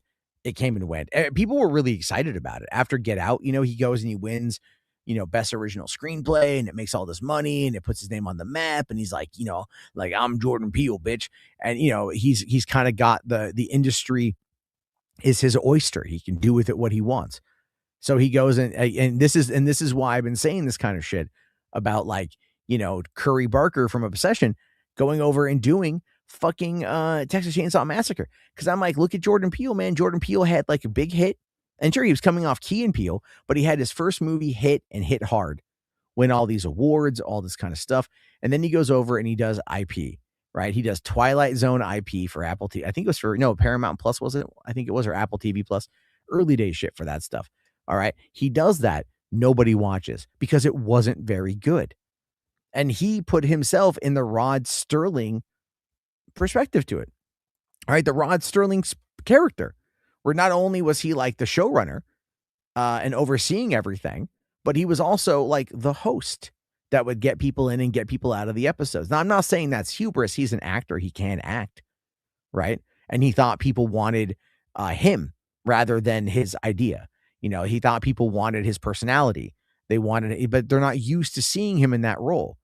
They're used to seeing him in sketch comedies taking on different roles, but there's that veneer of hilarity that comes with that. This was never played for laughs. This is played for horror, for shock, for scares, for fear. That is what they were trying to do with that. And as a result, it just failed to connect. And so then he's like, okay, well, I'll do Us, and then I'll do Nope. And those did moderately well. I think Nope did pretty good. And then since then, he has not been able to get anything really going. He did that Him, right? He produced that movie with Marlon Wayans. That thing was apparently a stinker, came and went hard, right? He wanted Weapons from Zach Krager. He lost out. So he fired one of his agent or something like that, who couldn't make it happen. So, and this is the biggest problem with people in Hollywood, right? Even Curry Barker is kind of doing this as well. Him and Cooper Thomason, the guy who played Ian in the movie, they're starting their own production company, right? And I'm like, see, this is the thing. You guys are fucking you guys are jumping the gun on this shit, right? You had a movie, it does well. You've been able to get another movie financed and made, and he just got an 8-figure deal with Universal, as a result of everything going on, to write and direct his third feature film. So this kid's on top of the fucking world, but then he's also going to go over and go do Texas Chainsaw Massacre, and that could make or break him. Because again, he's going from original horror now into IP horror, and IP horror comes with an entirely different set of fucking expectations. A movie like Obsession has no expectations, whether you want to call it just a fucking cheap episode of Simpsons Treehouse of Horror, or you want to call it The Wishmaster without the gin, right? You can say all those things about the movie, and I'm sure in many ways they're probably fucking true. But also, those are still original concepts or plays or takes on those existing tropes. Now you got to go into something that has 50 years of fucking cultural relevance and cultural adoration and everything else associated with Texas Chainsaw Massacre. And that is like, why the fuck would you do that, right? It'd be like if I did a found footage movie and it blew up or some shit like that, or I had a story blew up and do really well, and then I got meetings with like fucking different developers, executives in Hollywood, and they're like, pitch me like your Star Wars movie. I'd be like, no, man, fuck, I got Star Wars ideas, shit that I'd like to do, but there's not shit that I would like. I'll tell you this. Here's the one I want to do. Here, I'll tell you guys this one. It's Star Wars, but not really. Okay. What I want to do is I want to tell the story, fictional story, of a young 12-year-old George Lucas, who, when he was a child, back in the 1950s, he ended up encountering a Jedi, right? A Jedi on the run from the Empire. And the Jedi told him the story of everything. And he decided to continue that story by making Star Wars. Okay. Then as time goes on, Star Wars, our satellite televisions, they beam that information out there, right? It goes out into the cosmos, and 50 fucking years later, right? 40 fucking years later, whatever the fuck it is. Now it gets picked up by an Imperial fucking probe. Okay. And that Imperial probe then understands through its own algorithms that there is shit going on fucking on this planet. Like, there's clearly either Jedi here or there's something here in the Empire, which was never actually fucking defeated. Everything that we saw in the original trilogy was all just made up by George Lucas based on stories he had been told from this Jedi when he was a boy. And then all of a sudden, in our fucking solar system, come the fucking superstar destroyer. Okay. And we got Star Destroyers here. We got fucking TIE fighters, TIE interceptors, TIE bombers, right? There's no fucking rebellion to save us and shit. There's not yet, at least, right? That's the Deus Ex Machina coming later on. But then, so then the story picks up with like a young man who's like kind of not a protege, but a fan of Lucas. All right. But it kind of uncovers some of this truth and has to track Lucas down to get the full story because he's also met the Jedi. But the Jedi dies, but he says that Lucas knows the rest of everything. And so that's when the fucking the Vader or like whoever the fuck the Empire is coming to Earth at that point in time. And it's really going to be about this kid. I think maybe another Jedi or two, maybe old ass George Lucas. And they're pretty much the only ones that are going to be able to save the fucking world, is going to be like fighting back against the Empire that no one thought existed, but it was actually true, but just a story that he expanded upon that he heard when he was a kid. That is the general concept. Okay. And like I had this great scene in mind where you've got the Imperial speeder bikes and shit, right? And then like the Jedi had his own and everything, but they're in the back of a U-Haul and they're stuck on a freeway and they're like, we got to get to the fucking city. And so like they just open the U-Haul and they pull out a speeder bike and like right up the 405 in LA. I don't know, it's dumb shit. But I'm just saying it's like that would be my pitch, right? Completely dumb, stupid fucking pitch. But I've had that idea since I was in high school. It's like some dumb teenager pitch and shit. That's what I would do because like I don't want to play really in somebody else's sandbox. It might be fun, but it's like if I were to take on a Star Wars project, half you guys would fucking hate it. That's all I'm saying, right? Half you guys would fucking hate it. That's just the reality of it, But I'd want to pitch this shit the way that I want to do. Do a Darth Vader project, and I guarantee that Star Wars will make its money back. I think so too, yeah. I think that's why they're keeping Hayden Christensen around, to kind of get to those kids who were around in 2005. H-Bart's here. Krieger did a movie that blew up and is now going to mess up Resident Evil again, trying to make it his own instead of following Resident Evil 1 or 2. Yeah, that's kind of the whole point. Is like he had Barbarian do really well. Weapons blew up, right? And then he immediately was like, all right, I'll go do fucking Resident Evil. And he's doing a movie that's set sometime in the events, parallel to the events of Resident Evil 2, even though Resident Evil 2 doesn't take place in the winter, but this one apparently does. And it's more Resident Evil 4 coded than it is Resident Evil 2 coded, and like, all right, I mean, it could be interesting. But at the same time, it's like, yes, this is my complaint with this shit. It's like, go make your own fucking movie. Because I think even Krieger has said that even fucking Resident Evil could work on its own as a script under a different name. Right. And so it's like at that point, then are you just trying to tell that story? But I mean, look at what was it? Die Hard 3, Die Hard with a Vengeance was not originally a Die Hard story. It was something else that was turned into a Die Hard story. Even Die Hard 1 was originally meant to be, there's like the rumor that it was meant to be, it has some loose connection to the movie Commando, but then also like a Frank Sinatra movie that he did like in the early 70s or some shit like that.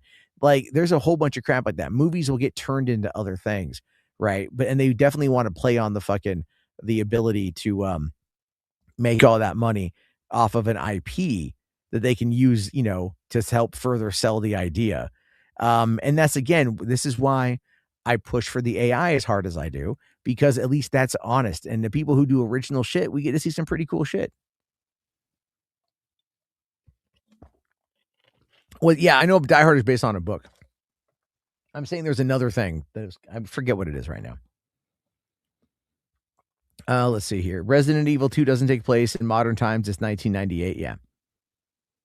Well, I don't know if this one takes place in modern times or not. I didn't see anything in there that was really modern. CJH here says, by the way, if I were allowed one change for Disney to do, that wouldn't change a George Lucas change, but enhance it. I think they should refilm Hayden as a ghost and insert him where weird looking Hayden is. Oh, you mean like, at the end of Jedi? Yeah, like young Hayden at that time versus now where he's like 20 years older. Let's see. Rational says, Krieger's only doing one Resident Evil film. I don't think he'll do sequels because Sony will ask him to add characters from the games, and he says he doesn't want to touch those characters. If the movie makes enough money and the budget is low enough and he's willing to go back for another, I mean, all things considered, it was kind of like even in what was it? They didn't really touch. I mean, Wesker didn't show up in fucking Resident Evil till number 4, but then you did have Claire. Oh no, you had Jill Valentine in Resident Evil 2, the Nemesis in Resident Evil 2. I mean, you had some things, but the first movie had almost no connection. They had like the hive, they had the mansion, but the mansion really wasn't the mansion. The mansion, it was everything underneath the mansion, and it only ended with going to Raccoon City. So he has a smartphone. Did he have a smartphone? I don't remember seeing a smartphone in the I got to watch the trailer again. H. Barcher says, if you don't want them to use game characters, and then don't go do it. Go do something else. Yeah. I mean, again, remember when I talk about like these Star Wars AI things, the Heir to the Empire that one channel is doing, and they're bringing in like everybody. We're talking everybody. You've got Ezra from Ahsoka, that actor. You've got Thrawn also from Ahsoka having a whole thing in there. You've got Luke, you've got Han, you've got Leia, you've got Chewie, you've got fucking Cal Kestis, right? I'm waiting for them to find a way to bring in Kay Vess, which would actually be dope because I really enjoyed Star Wars Outlaws. Like they're bringing in all sorts of shit. It's crazy. Fans will bail if Krager does sequels. I don't think so. I don't know if fans really care that much about Resident Evil anymore, man. I like the core concept of Resident Evil. I know the remakes have done well, but that age from 1995 to like 1999, whatever the fuck it was, like when those games came out, right? And maybe 94 to 95, whatever. When those first 3 games came out, those were a juggernaut, but that was 30 years ago. Like those fans are now middle-aged, man. So it's like younger people, are they going to give a shit? Are they going to fucking care? I don't know if they're going to fucking care or not. That's the thing. I don't know. We've gotten one trailer for the movie. It comes out in September. I'm hoping for something better, but it's at the same time, I don't know. And I like Zach Krager. I still want to know though, why the fuck was Weapons called Weapons? Because that made no fucking sense. We had one dream with a fucking AK-47 and shit, or fucking AR-15. Let's see. I'm a new Resident Evil fan, and I enjoyed the series. Well, that's good. But did you go back and play the original, or did you play the remakes of the originals? Because those are 2 different fucking things, my friend. Those are 2 different fucking things. You enjoyed them immensely, okay? But I'm saying those are 2 different fucking things. Fourth says here, if I had to do Star Wars, I'd make it only about the way of the Jedi, the same way Ghost Dog was directed with quotes and maxims put up on screen in between actions or lack thereof. I mean, if you want to do a Star Wars movie about the Jedi by doing it similarly to how Ghost Dog was made, that's a bold fucking move, my friend. That's a bold. The kids weren't effectively used as weapons, right? The kids weren't effectively taken in order to then be turned into weapons. They were turned into weapons at the end of the movie, but that was by no choice of even Gladys. She wasn't even doing it for that. She was doing it for like Fountain of Youth type shit. 90s and 2000s franchises. Okay. Rational says, I played the Saturn versions of the 1996 Resident Evil with the live action cutscenes. Nice.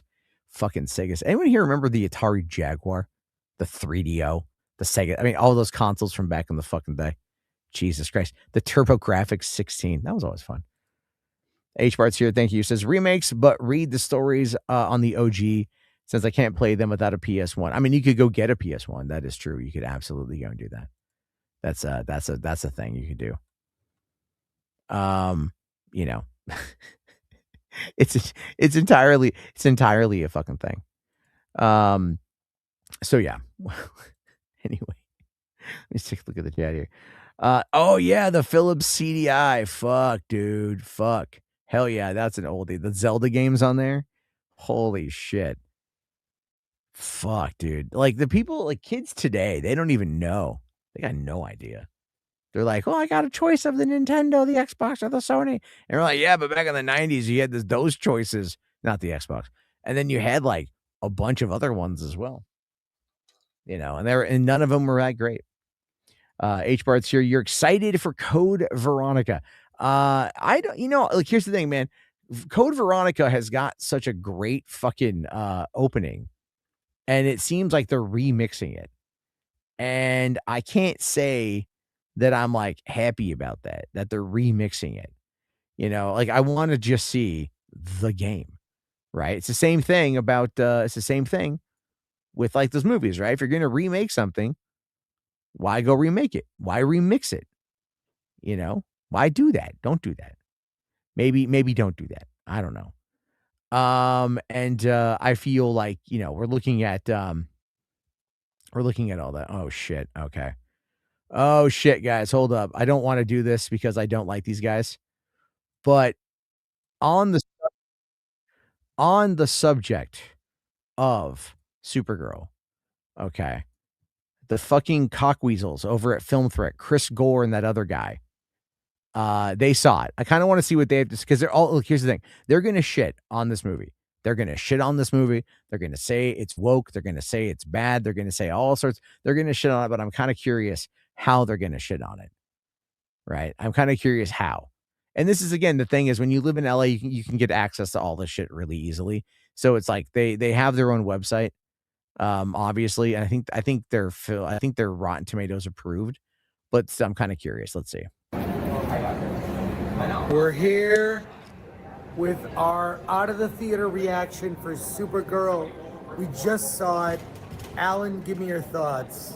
Wow, that was profoundly awful. I didn't think a movie could be this bad.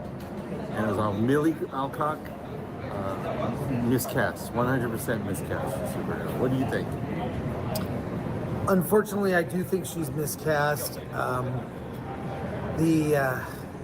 You've seen every action scene. You've seen the dark look. They needed a fill light. Do you know what a fill light is? A fill light is what I have on me now, which is a light that fills my face. You can see me. The entire movie is dark, muddy. It's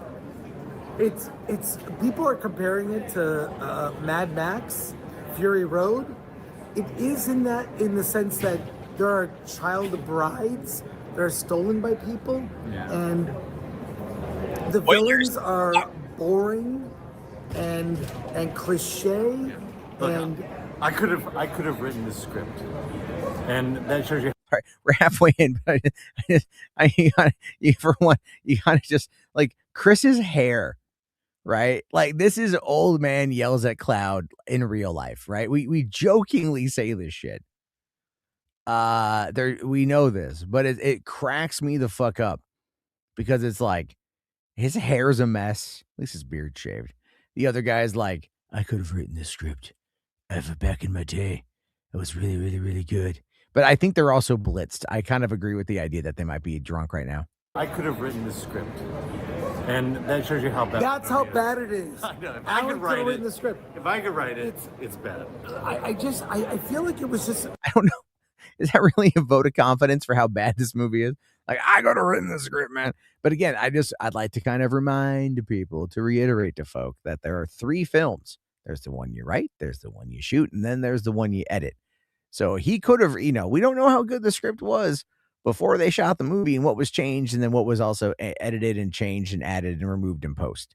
So that's always kind of one of those things where you're like, saying that I could have written a better story is kind of redundant because you don't know what the original story that they bought was. You'd like to think that you could, and most of you probably could, to be fair. But I just want to kind of point that out. Not well conceived, not well thought out. It's but someone who's never written a superhero movie in their life. And where are the heroic ideals? Completely missing. There's no heroism in this movie. And a dark, depressing Kara. And not only that, without getting into spoilers, they double down on the fact that Kal-El was sent to Earth to conquer Earth. They doubled down on it in a way that I couldn't believe. I'm exhausted from trying to sit through this. I was so bored. You got to love it. Like, okay, we got to fill time. We got to fill this. Got to get that 8-minute mark. It doesn't go longer than like another few seconds. They're at the AMC 16 in Burbank. Okay, I know that theater pretty well. I think that's where they're at. It looks pretty familiar. But anyway, it's again, well, we'll just finish it up. But I just find it funny. Way through, I'm like, this needs to end and needs to end now because I just want to go home. I want to go home. I just canceled my tickets for this week. Yeah, so we'll get into it more on Wednesday, but what a profound disappointment, and doesn't reach any real heights of a superhero film. So there you go. That's the film thread. So I want to just kind of point out one thing, right? I just look at Chris here. Look at his expression. It's paused, but you can see the one eye right here. It always weirds me out. Robert here too. Okay, that when they look at themselves in the phone, rather than where the camera is, where the lens is, they know where it's at. They're fully aware of where it's at. They get it, but they're looking at themselves because I think they're fucking drunk. I think that's where they are. I think they're at the Burbank 16. Is that Robert Meyer Burnett? He looks terrible. No. That's Chris Gore. Chris Gore always looks terrible. So there's that. Hold on. Sent you a pic in DM. What you think of this comment? Well, let me bring up the pic in DM so I can do all that. Let's see. What did you send me? Who is this? What? Okay. All right, hold on. This is from HBAR. Sent me to say Jose Manuel Sanchez Juarez. All right. Do I need to read this like in a voice or some kind? Hold on. Okay. Let's see here. I guess I'll just read it normal. Snyder fans hate seeing Superman with emotions and personality because they believe he must be serious and cold to maintain his masculinity. He's not an evil or an imposing god, but a human being who wants to do good and inspire people. He has feelings, a family, friends, and a love interest who gives him wisdom and happiness in order to become a symbol of hope.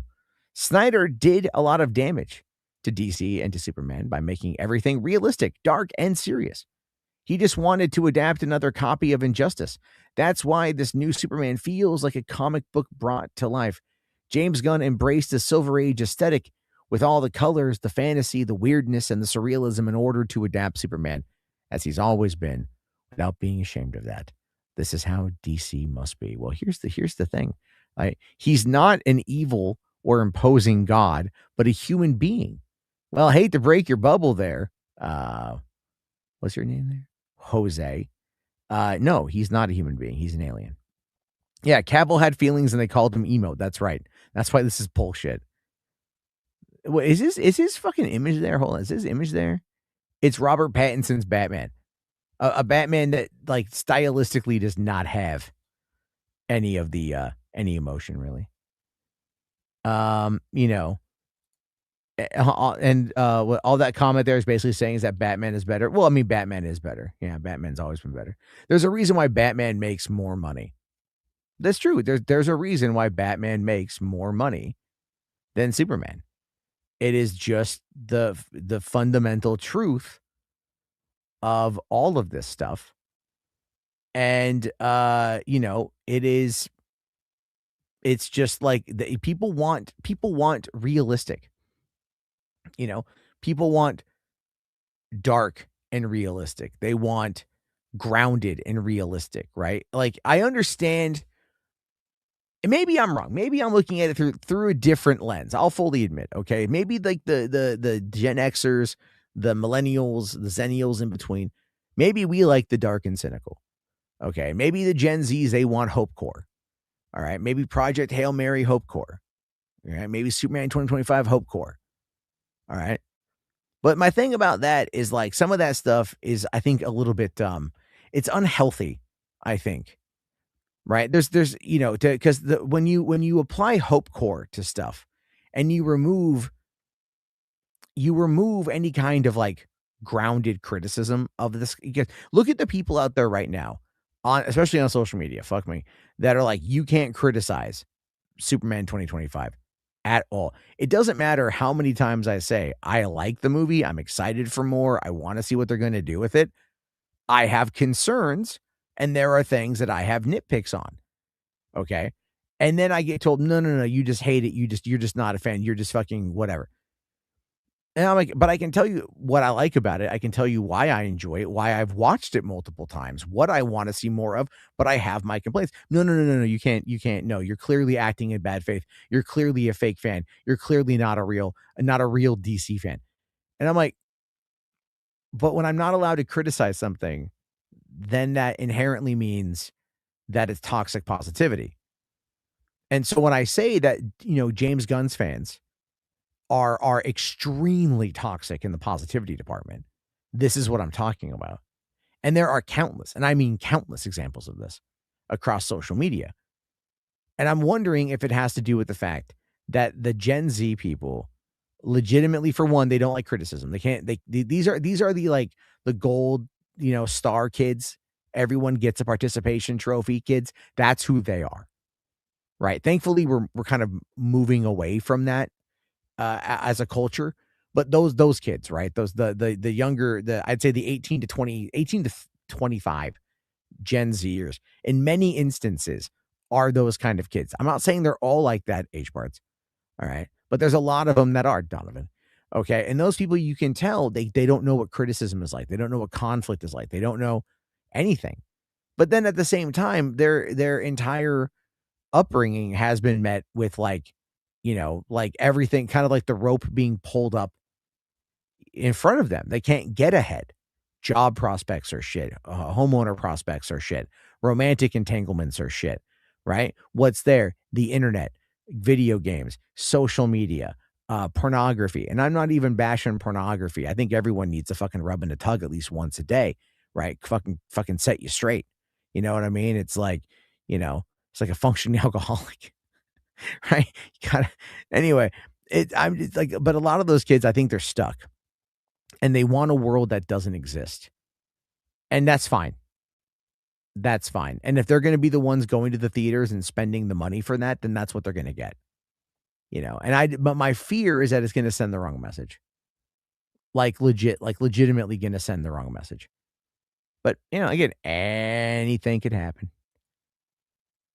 Man of Steel didn't have color. It needed serious plus color. What are you talking about? It had a lot of color. Muted is a color. No, I think that the world itself was meant to be seen like that, and then over the course of the movies, it was going to get brighter. But then again, the Justice League black and white version is amazing. H Bar says here, as a Gen Z, I don't want hopeful. I like Man of Steel. I said not you. Right? I said not you, right? That's what I was getting at there. Yeah, you can criticize it. Fuck them. I'm going to criticize it anyway. But I agree with Fourth here. He says, I want realistic stakes, consequences, and my characters to thrive and show courage under pressure. That is a very simple ask. That's a very simple ask. Would you think that Superman 2025 contained stakes like that? I think to some extent, yes, but not in the way that they should have been. Not as they weren't as hearty. It didn't fill me with the with the usual type stuff there. Just do what Toby Spider did, but for Superman. I mean, it's hard to do because that's 2002, man. It's 2002, and you can go. Okay, hold up. Here's the thing, Rational. You got Grace Randolph has me blocked. So you got to show me what Grace Randolph said. You got to send me a message with a screenshot or link me so that I can go and look at that shit. Because I don't fucking know what is going on. Right? What did Grace do and say this time? Because Grace absolutely gets herself in a serious world of shit pretty fucking often. So I don't know. I have no idea what Grace Randolph did. I saw, I think it was one of the guys, Scott Menzel or something like that, from he was talking about her, saying like, she's got, what did he say here? He said something along the lines of like, she's been in the game for a long time, and as a result of that, like that kind of makes her better, I guess. Or no, hold on. He says here, let me bring this up. So he says, okay. The amount of people tweeting about Grace Randolph today proves not only how much influence she has, but also how recognizable and well-known she's become. I've known Grace since the beginning, and it's incredible to see someone maintain that level of cultural relevance and impact for nearly 2 decades. Whether you agree with her or not, building and sustaining an audience like that in the ever-changing entertainment space is no small feat. And then David here, she's also the dumbest pundit in the niche, and she should be proud of that. I mean, that's the thing. She kind of is, right? She kind of is like that. All right, I'll just hold on. Okay. Grace Randolph. What did she say here? See, she blocked me a long time ago. Is this it here? Oh, how unfortunate. Is that it? Oh, okay. Okay. See, oh, okay. Is this it? This is it. This is it. Okay. All right. So, she didn't like the movie. 2 million impressions on that. 2 fucking million impressions. 5,000, yes, 5,700 likes. What are the fucking, okay, I got to see the quotes here. Oh, here we go. Grace hates all DC at this point because of her beef with Gunn. You're full of shit. I said Superman was the best Superman movie ever made. Mother said 2 words, and some people on here are losing their minds. Your power. I hate Gen Z speak. Mother says what is this shit? Who is this person? Like, never talk again. You should never speak a word. Well, you are amazing, and your reviews are always honest and fair. Ignore the haters. Much lovely. Okay, hold on. Looking through some of this shit here. Some people, I guess, I have a feeling part of this too is that people. Oops. Okay, there we go. I think part of this is that people who want to hate on the movie are going to use this as a way to hate on the movie, right? I think that's a big part of it. I do. I know Gen Z slang is fucking dog shit. I know it's bad. It's bad. There's more context. Scroll down. Does she give more context? Because I don't want to keep having to scroll. But we'll keep looking. I don't know how much more she says. I'm looking for her direct responses here, but I don't think she's doing that. Okay. So, here's one here, right? I don't know what to think. You thought Gunn's Superman was the best Superman movie yet, when it wasn't that good. Does this mean I'll like Supergirl if you don't? No one knows how to make like an actual take on here. It's just, whatever. Right? Like, she just said that's unfortunate. Now, is she gonna? One thing we have to remember about Grace Randolph. Hold on, I want to see what she says here. Like James Gunn's little bitches who are giving me that problem. Yeah, well, that's true. Is Grace Randolph, as far as I remember, and I could be wrong, please correct me if I am incorrect here, but Grace Randolph has always had a thing about female-led action movies, right? I don't think she likes them. I don't think she likes women. I don't think she likes women in these movies. I think that's kind of been the vibe I've always gotten. That's always kind of been the vibe I've got off that, is that she has always kind of just hated the ladies. So I don't know. We'll have to wait and see on that one. But I could be wrong. I mean, if I am wrong, let me know. But that's the vibe I've always gotten, is that she just she doesn't really care. She'll talk about like diversity and casting, and she'll oh yeah, we need it. But then she kind of complains about it too. Did I see the Snorlax tweet? Yeah, I saw it, but I don't really want to respond to it. I don't know why she doesn't like the ladies. It could be competition, because there's like a saying that goes, no one hates women more than other women. I've heard that saying before. Have you ever met a woman who'd been she's I can't be friends with other women, right? It's that's a real thing. I've heard that many, many, many times, and it's just I think there's some truth to that. I think there's some truth to the idea that, no one hates women more than other women. And it doesn't get helped by the fact that you have so many men who hate women. That's also bad. It's a tough one. It's a tough one there. So I don't know if Grace does or doesn't. Snyder Bros used to glaze Grace because she's interviewed him a couple times. Yeah, I remember that. Let's see. But do Snyder Bros and anti-SJWs want to claim Randolph? I don't think so. I don't even really think the anti-SJW is like a really thing anymore. Let's see. Do I feel that Chris Gore and his butt buddy were capping? No, I don't think they were capping. I think they were drunk. I think they had a few beers before they went in to go see the movie. I think they went in with a chip on their shoulder, wanting to not like it. You know, and that can absolutely impact your feelings. If you go into something and you're looking for things to not like, you're going to look for things to not like, right? Like that's kind of the whole thing. You're just going to do that. That is just the fucking reality. But if you go in to movies with wanting to be entertained, it changes your entire perspective. You know, it's like when I was watching Masters of the Universe tonight, like I didn't know what to think going in. I'd heard so many good things, but I also really did not like Bumblebee. And I was like, Travis Knight, I don't know, man. But his Kubo and the Two Strings was good. That Wildwood, that new one they got coming out later on this year, looks really good, that he directed. And he knocked this movie out of the fucking park, man. So that was really, you know what I mean? Like you got to go into these movies and you got to go in with the mindset of like, I want to be entertained. Fucking tell me a story. Show me a good time. I think if you go in with that mindset, you end up having more fun. Right. But it's also a big part of also who you're there with, you know, and you may not be in the best mindset to watch something. And so it doesn't click with you then. But because there's so many movies to watch, you know, and there's so much entertainment to watch, you may never go back to it. You may just write it off when it could actually end up being one, you know, a very profound film in your life. It's a tough one. Rational asking, why does Grace hate Jessica Chastain? I have no idea. There was a rumor I heard a while ago, and this is a rumor, so I have no idea if it's true. It's probably not even true. But the rumor I heard was that Grace like made a pass at Jessica and she rebuked her or something. I don't know. Okay, you messaged me something Grace and Supergirl related.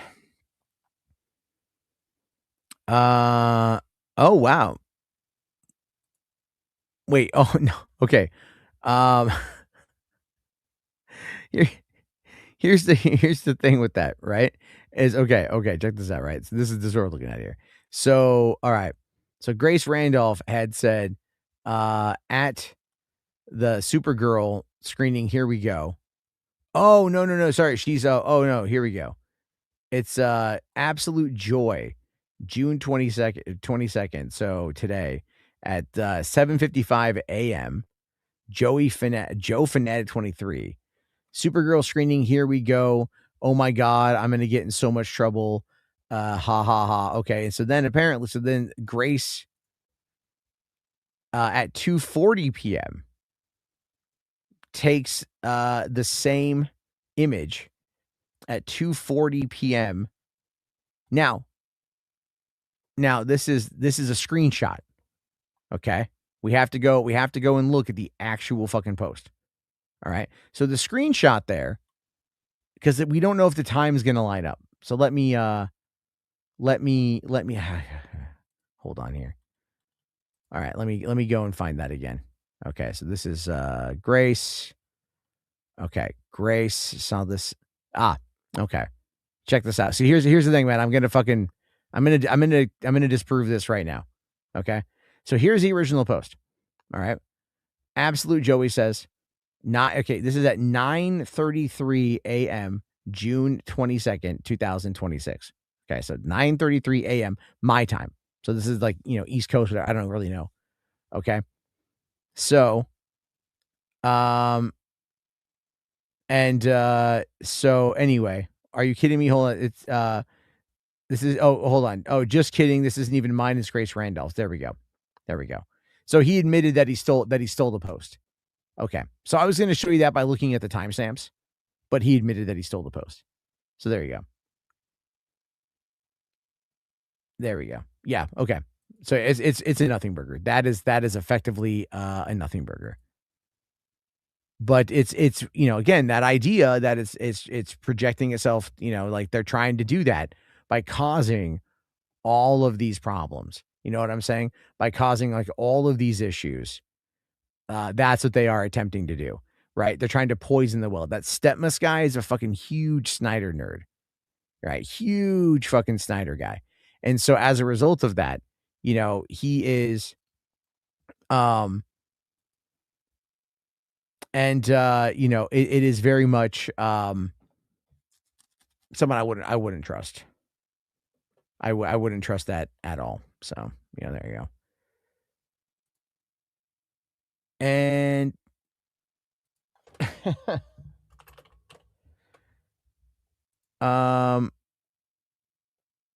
anyway, I this is kind of funny, right? Oh shit, I fucked that up. Anyway, okay, where are we at there? Superman needs to stop being afraid of the golden filter. What is the golden filter? I don't even know. Music Manager says Masters of the Universe was excellent. There needs to be a sequel. I there maybe will be one. I could see them making enough money with home video to put it on Amazon and shit and see where it goes. But I kind of want to touch upon that too, because I was thinking about that in the sense that like these movies, these IPs, these properties that are like 80s and 90s, coded and whatnot. Like those people aren't going to theaters, right? They're just not. They're watching streaming. So this kind of stuff, Masters of the Universe, fucking new Transformers should not go to theaters. Transformers should go to streaming, right? They should. Everything. Voltron is going to streaming. Give me a Thundercats movie. Give it to me on streaming. There's no need anymore for those films to go to theaters. And I know people hate it when I bring this up, but I'm talking about this just if you look at the breakdown. I'm not saying don't ever go to theaters. I'm saying it's like in reality, these movies are like not holding up well. Look at Mandalorian and Grogu. It's a good movie, but like it did not connect. Right? It just did not connect. And as a result of not connecting, is it gonna hurt Star Wars? I don't think so, because they made a lot of money off merchandise sales, and it's gonna blow up on Disney Plus when it gets to Disney Plus, and it's gonna blow up on 4K and home video sales when that happens as well. They're gonna make their fucking money back. Make no mistake about that. The brand will live on, no problem. But again, like the Mandalorian and Grogu is a movie that should have come out not Memorial Day, because Star Wars is no longer a Memorial Day fucking franchise, but it should come out at Christmas. Or Masters of the Universe and Mandalorian and Grogu should have fought it out for fucking Father's Day. But they've decided to put Toy Story 5 at Father's Day. So it's like, it's all of these things. Timing matters. The demographic breakdown matters. Like all of these things matter. And if you just look at the trends in recent years, you'll see that like younger audiences are not going to these IP films. They not as much. They don't have the loyalty. They might be more in line to go see Toy Story because they probably grew up with that because of their parents. Because which kid wasn't raised on Disney and Pixar? If you need a couple hours to keep your kid fucking shut, what do? You put on a goddamn Pixar film, right? It's an easy thing to do. So kids grew up on that on repeat. It doesn't matter the generation. Those things kind of like transcend generations. But stuff like He-Man, I'm explaining, like to my kids, I'm all like, okay, this is this character, it's that character, this character, that character, right? And they're like, I got no frame of reference. I'm like, exactly. Like you don't, like when certain things happen in the movie, I was like, fuck yeah, right? Because I love that shit as a kid. They don't have that. They don't have that cultural reference. So to them, that's not going to be something that they're interested in, and so that ends up being the bigger problem. And I don't know how to solve it in a level, in a way that is going to like make everybody win. I legitimately just do not know how to solve that problem. I wish I did. I wish I had a way of doing it, but I don't. I don't know what to do. It's even easier now thanks to Disney Plus. No, it is. That's very true. You can just, there's the Pixar collection there. Put that shit on fucking autoplay. You can take off for 12 hours, come back, and your kid will still be on fucking Toy Story. So it's just difficult. Anyway. All right. It is 2 hours in. I'm going to call it a night just because I got 12 hours with the kids tomorrow as well. So that's going to be a fun day. Yeah, so thank you guys for hanging. I appreciate it. We'll talk again tomorrow, most likely. I am, working on an AI short film, really cool concept. I need to learn how to do consistency. So I need to start researching that stuff. It's kind of a pain in the ass because there's a lot there, to try to figure out. And yeah, so in the meantime, I will chit chat with you guys tomorrow. Thank you all for coming in from Twitter. A lot of you guys came in from Twitter. So that's pretty fucking based. And then also you guys who are listening to the show. I know also, real quick here, I keep saying I'm going to do more standalone content for the channel. I really am trying. We're just we're World Cup season. It's cruise season. I'm just fucking super busy and my sleep sucks. So, it's not that I don't want to make content. I'm just literally in the space of it's either stream or make content. So I'm just letting you guys know on that one. But all right, guys, thank you all so much. Have yourself a great night. I'll talk to you all later and peace out.